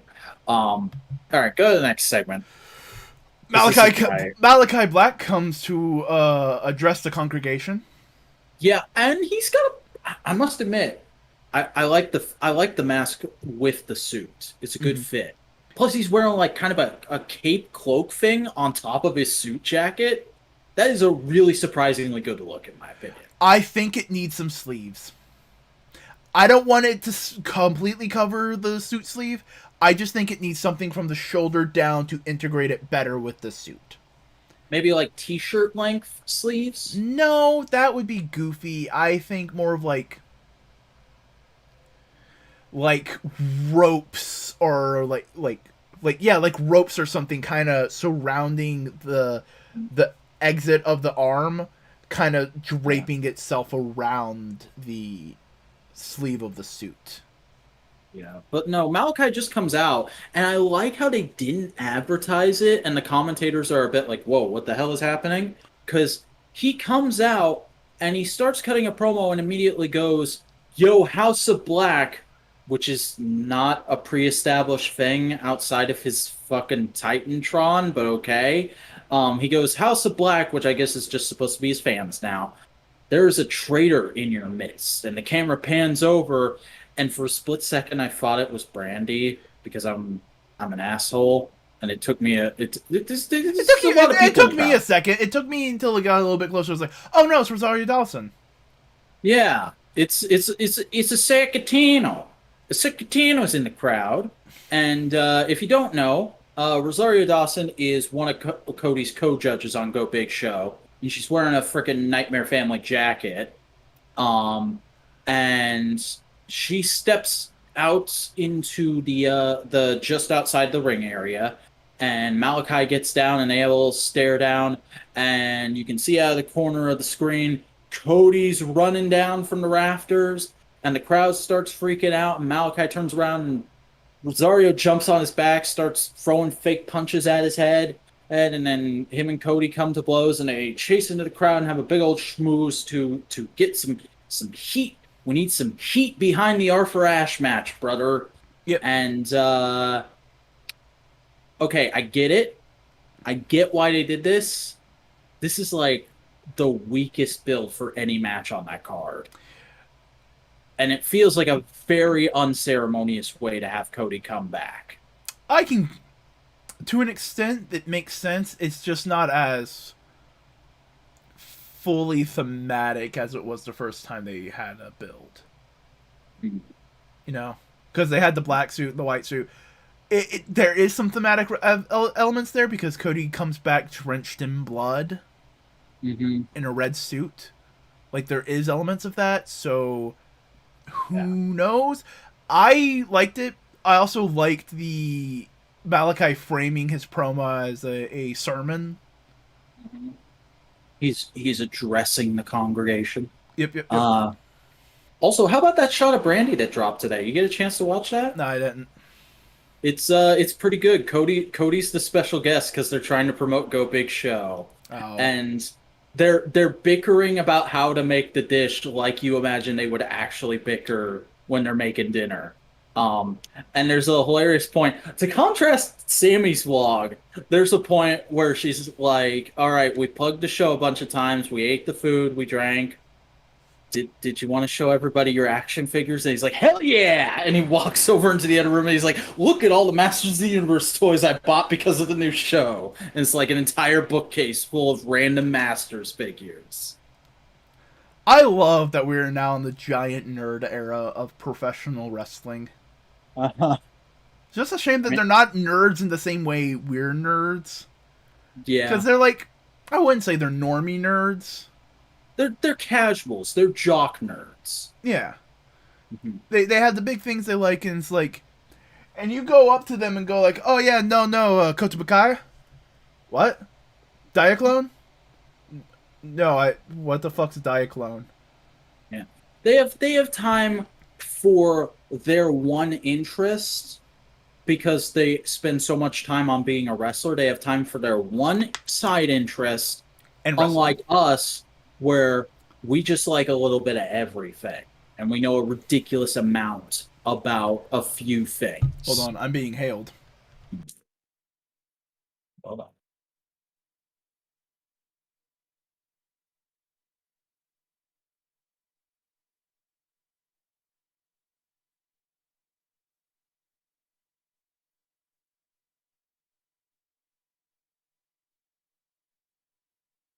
How am I describing Narutaki?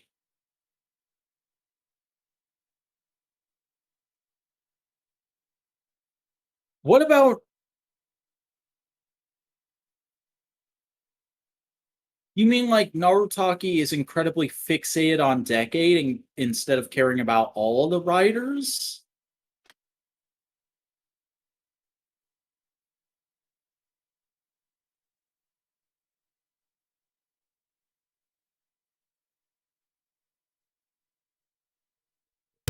Hey, do you want to keep the person entertained while I go turn off lights? Because apparently I'm the only one person capable of turning off lights.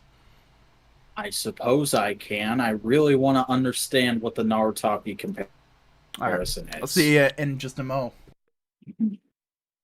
Because, like... I don't know. I guess I can see it.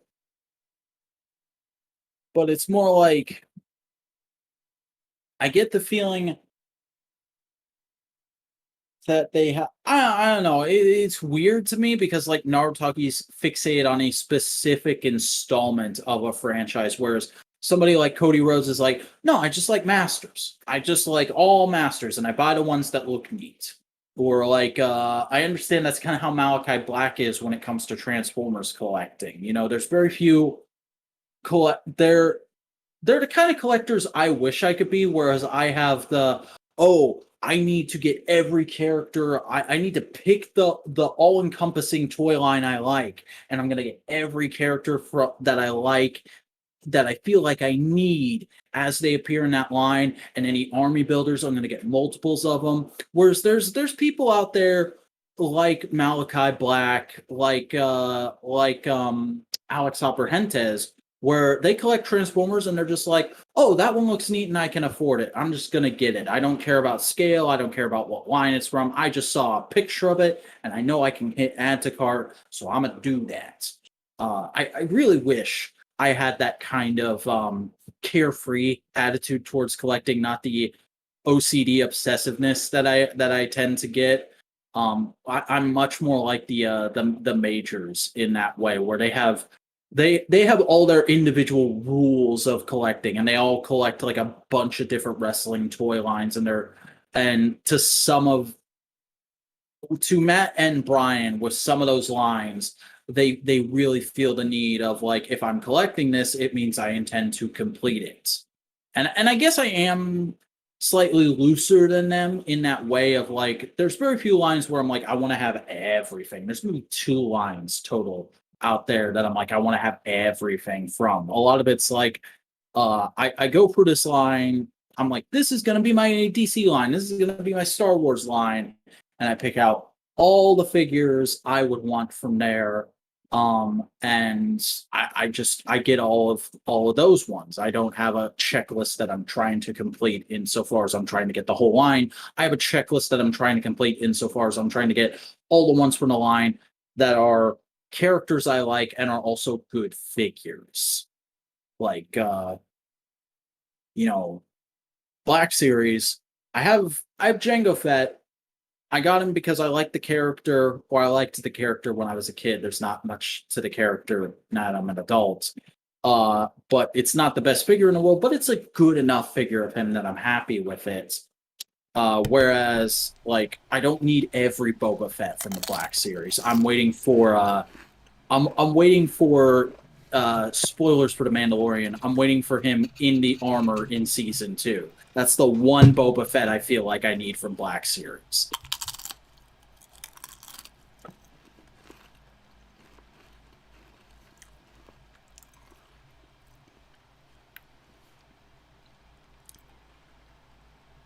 How you doing there, buddy? That's the Gaunt sip, isn't it?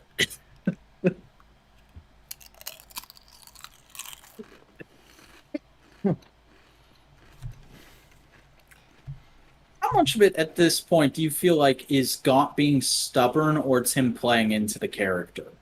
I don't know.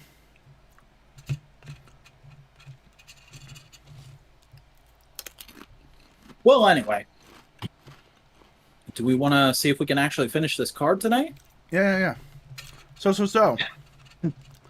we had a little promo for Bunny versus Anna Jay, going like, okay, here's the match. Here's the history of it. They've been fighting on Dark. They had their schmooze in the Battle Royal. Here's their motivations. Match is gonna happen. Yep, we Yay. then have an interview segment, or Alex Marvez is about to talk to Anna Jay, and then Evil Uno interrupts. Mm-hmm. And then... It's weird because they didn't make a big deal out of it on the TV shows, but Alex Reynolds has been on vacation the last couple weeks. Because his child wasn't just born, but his child is still fairly young. So he was like taking a break to help out his wife. And they put it into the storyline of like, oh, he's the main guy who's like, we should have helped Hangman. So he was like, screw you, I'm out of here for a little while. And now he comes back, and him and Evil Uno get into a big argument. And also Alan Angel says, hey, don't forget the match me and Evil Uno had on Dark, where he threw fucking stairs at me. And Anna is just like, all right, until you guys can stop being children, me and Tay are at it. Which I kind of expected, honestly. I wouldn't be surprised if the whole reason this is happening is so they can officially split Anna and Tay off and they can go off and be a tag team. Potentially the first women's AEW tag champions. I'm not sure how I feel about just going ahead and having a women's tag division. I'm sure they can build up a good tag division for the titles. Maybe there will be another tag tournament. Because there was one. I would like a tag tournament, era. not to crown the first champion, of just going like, hey, here's a tag tournament for the women's division. We want to see them in action. We want to see what they're capable of, so we know what we can do going forward, and they can get a cash prize. Yeah, because there was that one during the COVID era that was booked really weirdly, but yeah, I could see them doing that again, and it's leading into that. And like the tournament was so well perceived and so well received that we're initiating a tag division within the women's division. But part of the reason I say that is because, just to fill the listeners in, because I don't know if you've heard this or not, we haven't discussed it. The guy who's made every AEW belt recently posted a teaser image, not really showing anything, just a lever strap with an AEW logo embossed on it, said, hey, I'm working on something new. So it's either a women's tag title or... Trio's title, boy! Trios. Remember, Tony said that was coming. Yeah. Man, Trios title will be fun. Yeah. I also like how they're giving... Trent Reznor looking motherfucker. Alex Reynolds? Alex Reynolds, thank you. I wanted to say Alex, but I was going like, no, it's not Alex Abrahentes. Alex Reynolds, something that kind of separates him from John Silver. Because like that was a little bit of a thing with them. Is like John Silver got really big, got really over, got really popular, and he kind of got left by the wayside a little bit, and which is sad. Yeah, he nearly got Marty Jannetty. But now they're giving him like genuine cool character motivation. Mm-hmm. Here's hoping this does become like, honestly, if I don't want to see the Dark Order break up, but if they were to split off Alex Reynolds alone with this, I think that could be interesting. That would be a really nice twist on the tag team implosion trope. He's their Sasuke. Yeah. Like he breaks off and goes like, "No, fuck all of you," and then he goes off. That makes Hangman their fucking Itachi, because Hangman's gonna come back and be like, "No, guys, it was fine, guys." Why? Yeah. And then there's John Silver's Naruto. Yeah. And literally, this is what you do. Alex Reynolds breaks off and goes like, all right, fuck all y'all. and he goes into basically a suicidal run. He goes for the biggest names, and he fights with all his might, not because he wants to win, just because he wants to exhaust himself. He does not want to feel this pain. Hell yeah. And then John Silver goes like, we gotta help my boy. He's my boy. He's my best friend. He's been there for me for years. And Evil Uno goes like, no, he's too far gone. We cannot help him. And then like John Silver has like a one-on-one with Evil Uno, goes like, no, we can't help him. They do the whole thing. Down for it. I'm down for it. Let's make this happen. Let's buy out AEW and book this storyline. Should be the tagline of this fucking show. And Colt Cabana is fucking Jiraiya, and he dies. Yeah. Why do we know so much about Naruto? Hey, dude, I'm surprised you know so much about Naruto. Don't be surprised that I'm getting the references. Remember, I'm the Naruto gateway anime fan of our group. Right. Because I'm an older fuck and I watched Yu Yu Hakusho. Mm-hmm. You're a meshy. Fuck you. Okay. I do an okay Kuwabara. All right. I know so little about Yu Yu Hakusho. You'd like it. You'd dig it. I'm sure I would. It's one of those things where I'm like, I'm sure I'll like it. I just have no idea when I'm going to get to it. And I don't care enough to make an effort right now. Speaking It's like you in Star Trek. Speaking of effort, Dan Lambert. Oh, God. Hopefully.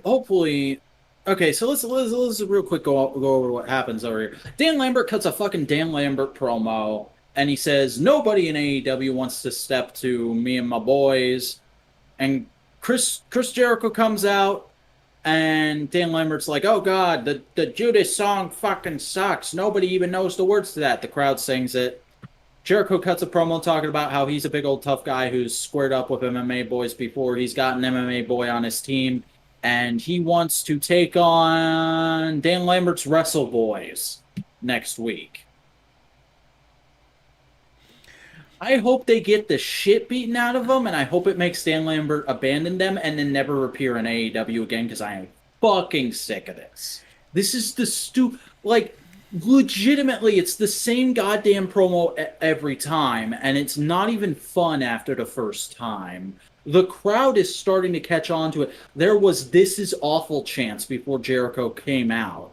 And this angle makes no goddamn sense. Okay, I get that probably they don't have the time, and maybe a lot of these American top team people don't want to train to be wrestlers, but like, Lambert's going like, MMA is the way, MMA is the amazing, wrestling sucks, the new wrestling sucks. I remember when I was a kid and wrestling was good, but they don't have muscle boys anymore. All the muscle boys are in MMA, blah, blah, blah, blah, blah. And Jericho's going, well, I can fight MMA boys, so why don't you put me up against some MMA boys? And it's fucking Men of the Year. And I love Men of the Year. I think it's a good act. It's a solid mid-card tag team. But it makes no goddamn sense in this storyline to be the ones to be. They never framed it as Lambert MMA though. Dan Lambert just goes like, I am the head of American Top Team, and wrestling sucks. Fuck your version of wrestling. My wrestling was better. But then Jericho's promo is all about MMA and about how much he's willing to go head to head with MMA guys. But that's not Lambert's fault. Lambert is innocent of that. I wasn't specifically blaming him. I'm just saying, like, everything surrounding Lambert so far has been so clunkily booked that I'm sick of this guy, man. I think this segment improved 10 times by having Jericho there, though.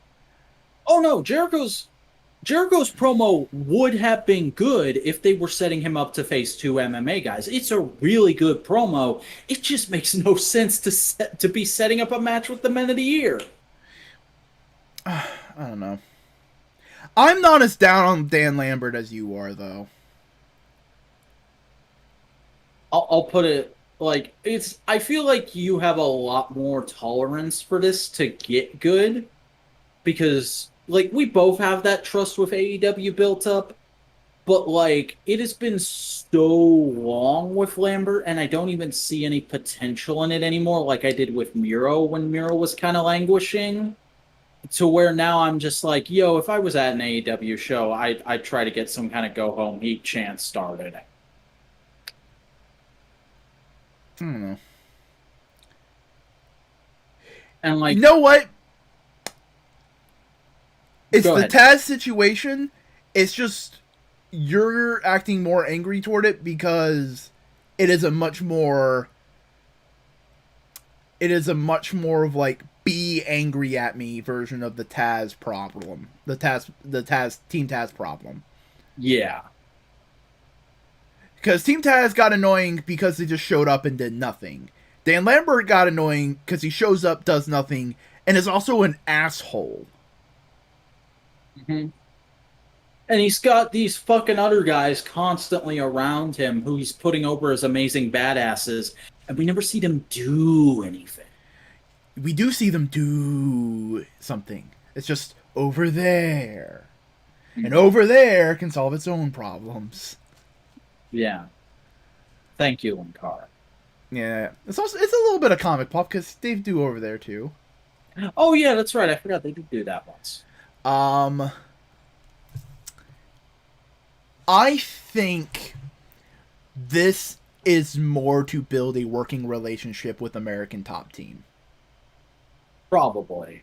This is to go like, hey, MMA guys, you're not going to be doing a major fit program. You're just here to kind of help out our guys. But if you like AEW, hey, hang out, talk to the people in the locker room. If you're interested in also wrestling or retiring from MMA or taking a break from MMA and you want to do some wrestling, here are a variety of people who are coaches and are trainers who can help you translate your skills in MMA into professional wrestling. Because they have this possibility of being wrestlers with their skills. It just needs a little like tweaking. It's like with any fucking shoot fighter person. Yeah. So here's Dean Malenko. Here's Sean Spears, who owns a school. Here's Cody, who has a school. Here's QT Marshall, who's part of that school. Here's all these people who, if you're interested, yeah. And it's building up a working relationship. And I'm okay with that. Because some of the good best wrestlers that have ever been wrestlers were also MMA dudes. Minoru Suzuki, Brock Lesnar, Shinsuke Nakamura. By technicality, CM Punk. No. I said by technicality.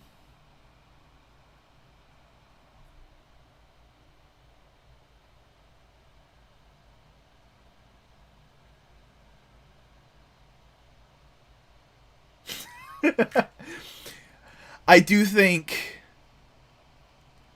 Jericho and Jake Hager versus the Men of the Year will be a good match. Oh yeah, it'll be fine. And this is a good like buffer feud for Jericho and Jake to get out of the Pinnacle one, and before they start another major program. Yeah. I feel like I can give these segments a C. It's barely passing. Yeah. I can understand you giving it a fail, but like for me, it's like, okay, whatever. I get what you're doing. I would just like to see more progression. I mean, I'll put it this way. If this is the worst AEW has to offer, AEW is still a pretty damn good company overall. Yeah. I mean, like, other people are liking these promos. Mm-hmm. Because the Wrestle Talk lads keep fucking going like, I fucking love these promos. Really? Yeah. That's interesting. Last few times they've had them, I think I've remembered them saying something like that. Okay. Um,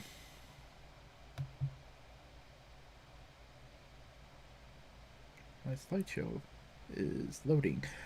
Next, we have a promo from the Gun Club, basically explaining what we already figured out when we saw the turn happen. We were like, oh, they're turning. I wonder why. Oh, there's probably this. Basically going like, yeah, no, we have been fucking dominant and no one's given us the respect. We're taking the respect. Yeah, I really dig this, honestly, because it's playing into the core mechanic of AEW as a company, the fucking ranking system. Because that's all this promo is. It's them going like, oh, hey, we've been kicking the shit out of everyone on Dark, and we get like 0 TV time. This is bullshit. Yep. And like we've been saying, like AEW is switching people out. This is switching some people out. Mm-hmm. And remember, Trios title is incoming. I could see them being the first Trios champions. I can see that. But no, good promo, good work. Explains the character choice. It makes it good. Mm-hmm. Also, I love how just something as fucking simple as the boys taking off their shirts make them look more like heelish dickbags. Oh yeah.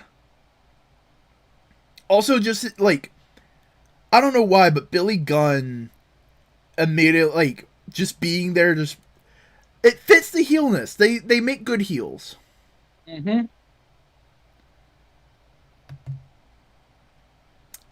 Next, we had Jade Cargill versus legit Layla Hirsch. This was a pretty solid match that honestly surprised the hell out of me. Because the way they've been building it, they were like, oh, hey, Jade's undefeated, but Layla's really scrappy. And also, Layla's from fucking New Jersey. And I was like, oh, Babyface wins. This is going to be Jay's first big loss. And it's going to be like a huge moment for Layla, too. No, Jay continues to be dominant. And I feel like they're really, really keeping Jade as one of their big back pocket ace up the sleeve type people of like, it's not anytime soon, but eventually Jade's gonna be a women's champion. And it's not gonna be a surprise to anybody. There's going to be at least she's gonna have to take it off a babyface. I would not be surprised if we get a transitional championship between Jade and Britt. Not even like a proper reign.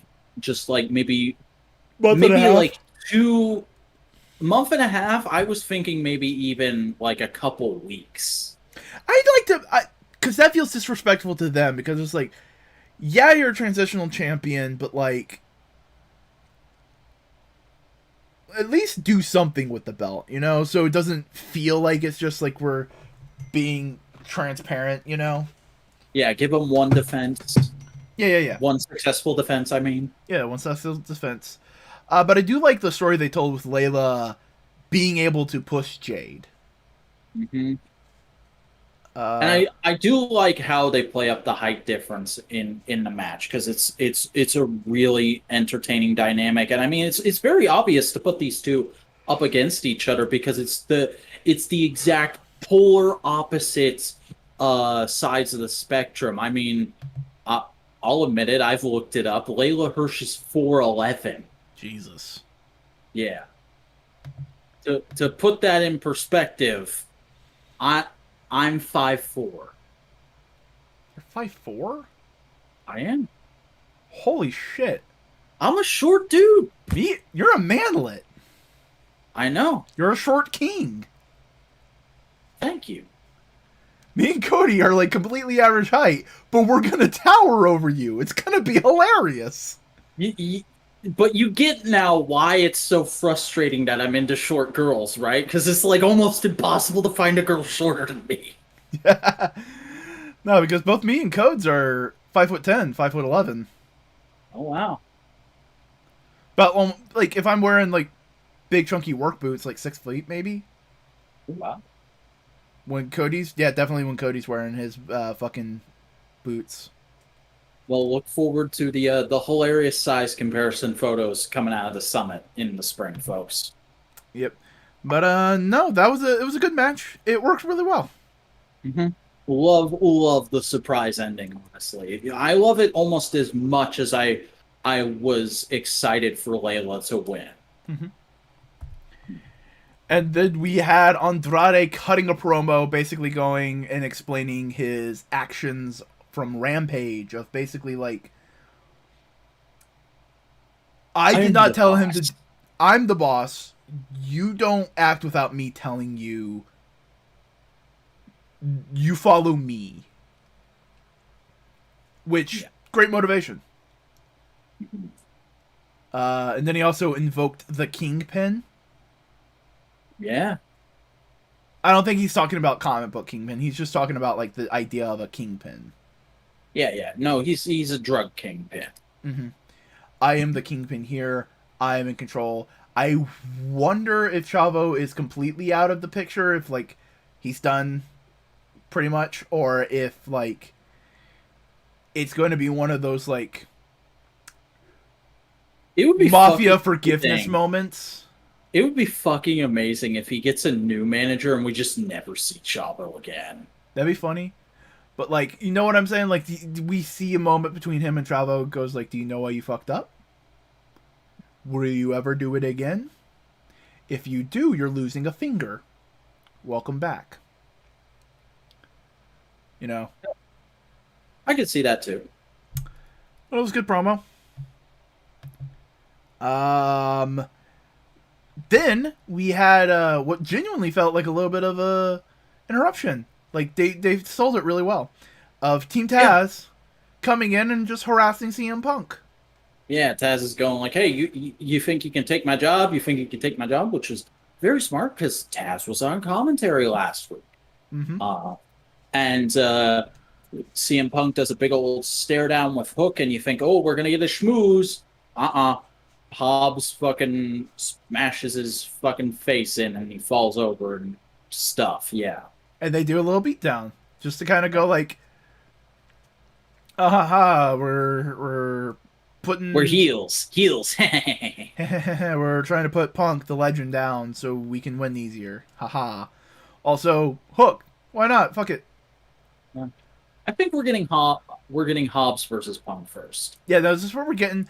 But also just like, I think they are genuinely trying to build Hook up as basically like right now he's in training. He's a rookie. They're training him up so he can be a big wrestle boy. Yeah. Also, he still looks nothing like his dad. It's amazing to me. He's got a bit of that Nella Foley magic going on. Yeah. I mean, I can see like there's bits of it that you can kind of get, but like not a ton. It's like potato, French fry. Yeah. Potato, French fry. Pepsi. Holy shit! It's French fries and Pepsi. This is the fast food feud. Does that make Will Hobbs the Burger Man? He's the Burgermeister. He's the beef. Ricky Starks is milkshake. Yeah. All part of a balanced diet. We fucked up this feud so hard. We turned this feud from like, oh man, this is getting pretty cool and exciting for Team Taz to fast food. Yeah, who remembers the fighting food-ons? Do you remember Food Fight? Which was Toy Story, but for food? Oh god, that movie. Fuck that movie. Ha! Psychic damage. But next. No, I'm not a lolicon. The lolicon is honestly a little disgusting to me, Drippy. I don't like get mad at people who are into it, but it's not for me. But the next thing on our docket is not a lolicon, but a man sexually aroused by chairs. Yeah. Versus a man sexually charged by danger. And then an older gentleman who is sexually charged by betrayals. And Tully Blanchard. Now all I can think is fucking Walter White is Darby Allin's waifu. Okay, should we explain the fucking jokes? No, fuck it. This is a solid match. It wasn't it was probably the weakest match on the card, but it was still really good. It had a good story. It had a good bit. I liked the build that they've done on the internet of like who's generic, who's all that kind of stuff. Mm-hmm. I enjoy the whistling in Sean Spears' intro. Yeah, that was really cool. I like how Sean is continuously playing with his intro. He never has like a set thing. He's always iterating on and adding to the chairman thing. Like, I know a lot of people don't really see much in Sean right now. Occasionally they'll just be like, what the fuck was that? But I feel like when you look back at a lot of these early AEW runs, because we're 3 years in, but it's still the early days. When AEW is like 20 years old and you look back at a lot of those day oneers, Sean Spears is going to be like the fucking honky tonk man, where you're like, yo, he wasn't amazing. Like, he never got that big main card push, but he had a lot of really cool ideas and he got some pretty neat moments. Yeah, Unlimited Chairworks is still the fucking best. Yeah. But, like, I like how his intros went from, like, he is the muscle for Tully to he is his own man and Tully is supporting him. Yeah. Like, that's the kind of vibe I get from the intros. Like, Sean has come into his own as a person, as a badass. Definitely. And this was just a good Darby match. Also enjoy the face paint psychology. Mm-hmm. Was good. It's a trope, but it was a well used trope, I thought. I mean, face paint psychology is just like a less harsh version of mask psychology.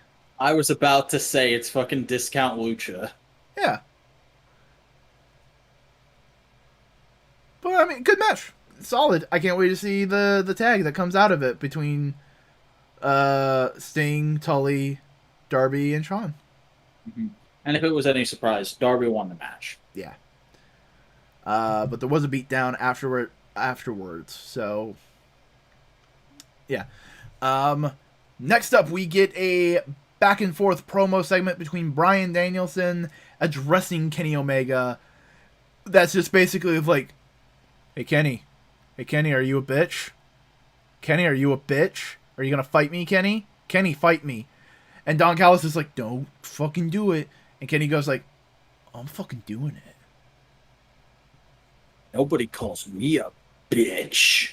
Yeah, that's basically. I mean, it's a good promo segment. I enjoyed it. It was fun, but it's like that's it. That's what happened.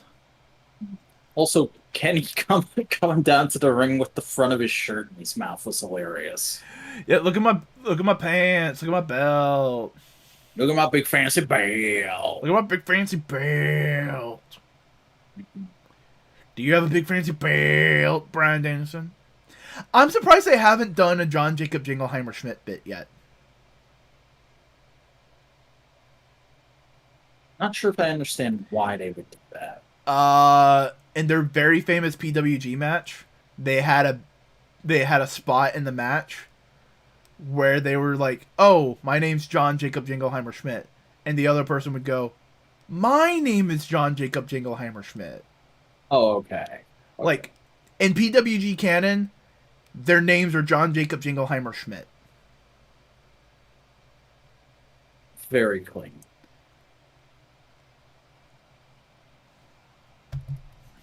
So Miro went, "What the fuck is wrong with you, Fuego? When will enough be enough? Do I have to fucking kill you? Because I'll fucking kill you." And you know Miro's really angry when he doesn't talk about fucking his wife. Yeah. And there was a perfect moment. It's like, I'm going to take your car and I'm going to fuck my wife in the back of it. Mm-hmm. I also like how he's like, everyone I have redeemed has moved on. They've learned their lesson. And they're But better not for you. it. Not you.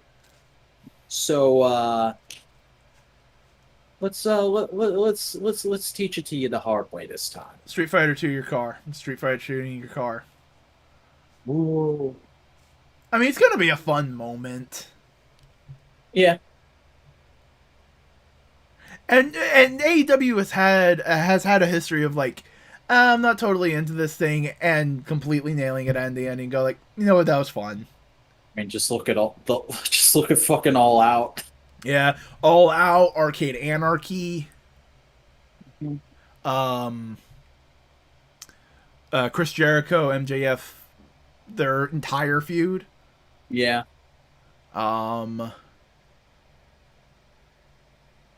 Just a couple others. Can't think of them right now, but yeah, no, good promo.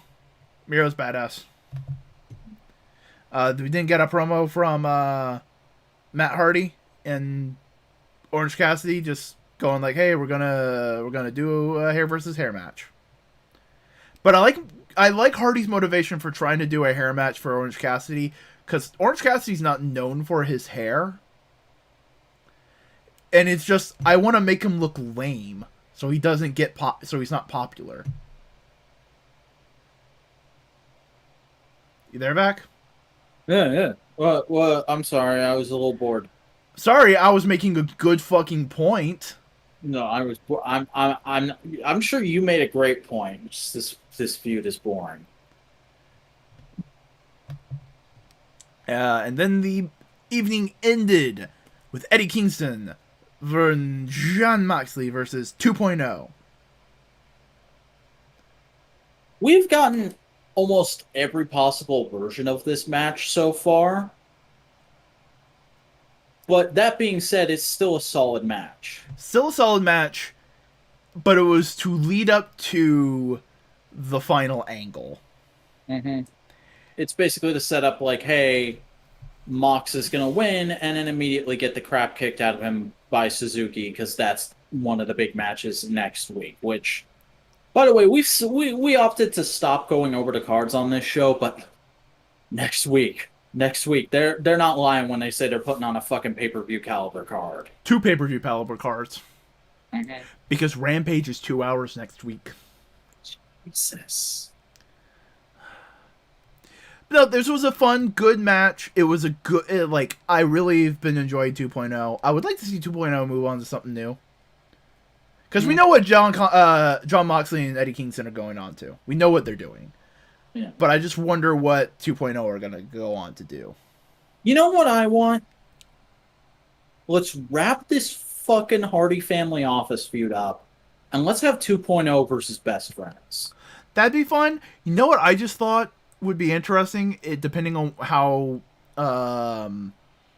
Cody versus Malachi ends up. Ooh, yeah. They start attacking Cody and Malachi. And they have to team up. Yeah! just go full fucking shonen. Yeah. Malachi is the Goku of the Nightmare Family. Or no, the Vegeta, the Nightmare Family. Excuse me.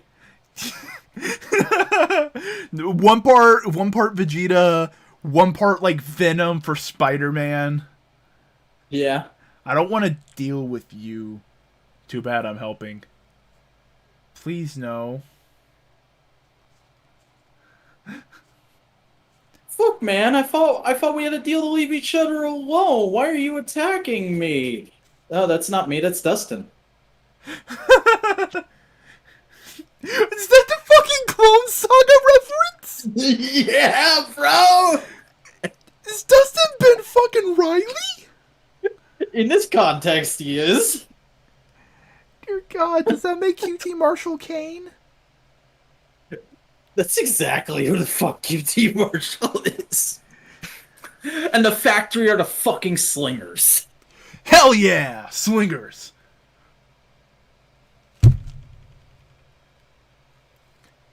This would make... No, this would make Lance Archer... Hold on. I need to change the camera. I can't change the camera. Why didn't the camera change? I don't know. I'm not in charge here. Uh-oh. There we go. Okay, cool. That would make Lance Archer the fucking Jackal. Okay.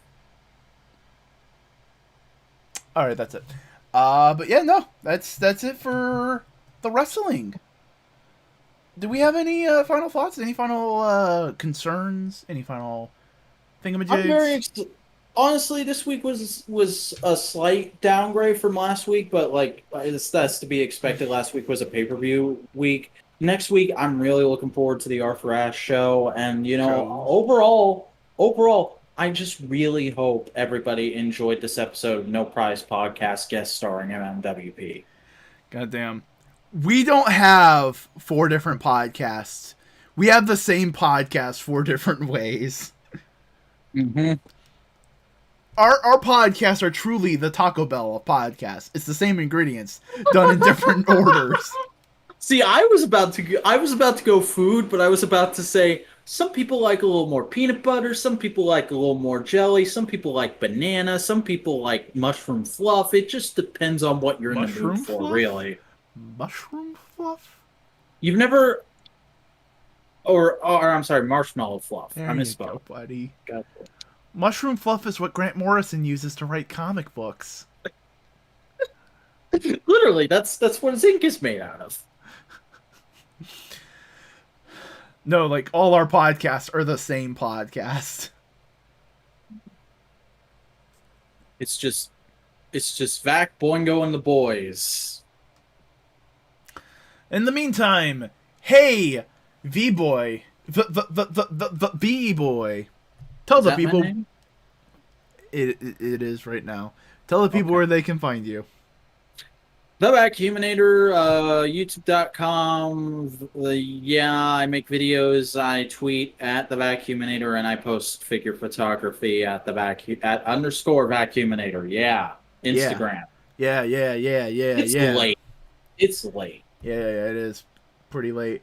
Hey, howdy. I'm Chris, a Boingo Rider Gaston. You can follow me on Twitter at Boingo_Rider, at Instagram at Boingo_Rider, on Twitch at twitch.tv/Boingo Rider, where you can see my creation, I think, Boingo Rider, do a variety of VTuber stuff. It's fun.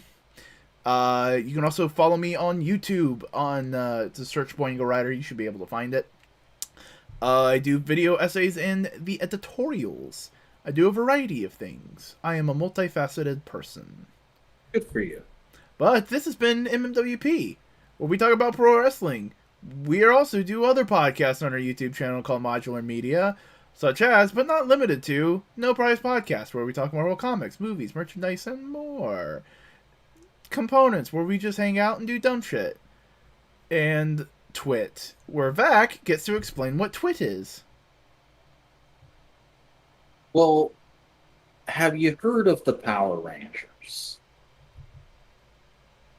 Because they've got a show, the new season of it. New episodes started airing in the UK this week, and we're going to talk about those new episodes on this podcast next week. So tune in, because there might be some major milestones for the franchise in store in those episodes that you probably know about if you look at leaks. Power Rangers, is that like tattoo teenagers from Mars? Kinda. It's more like VR Troopers. Super Samurai Squad?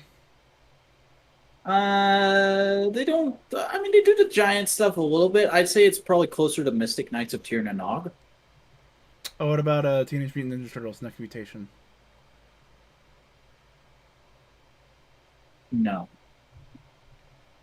They did cross over with it once, but it's a very different concept.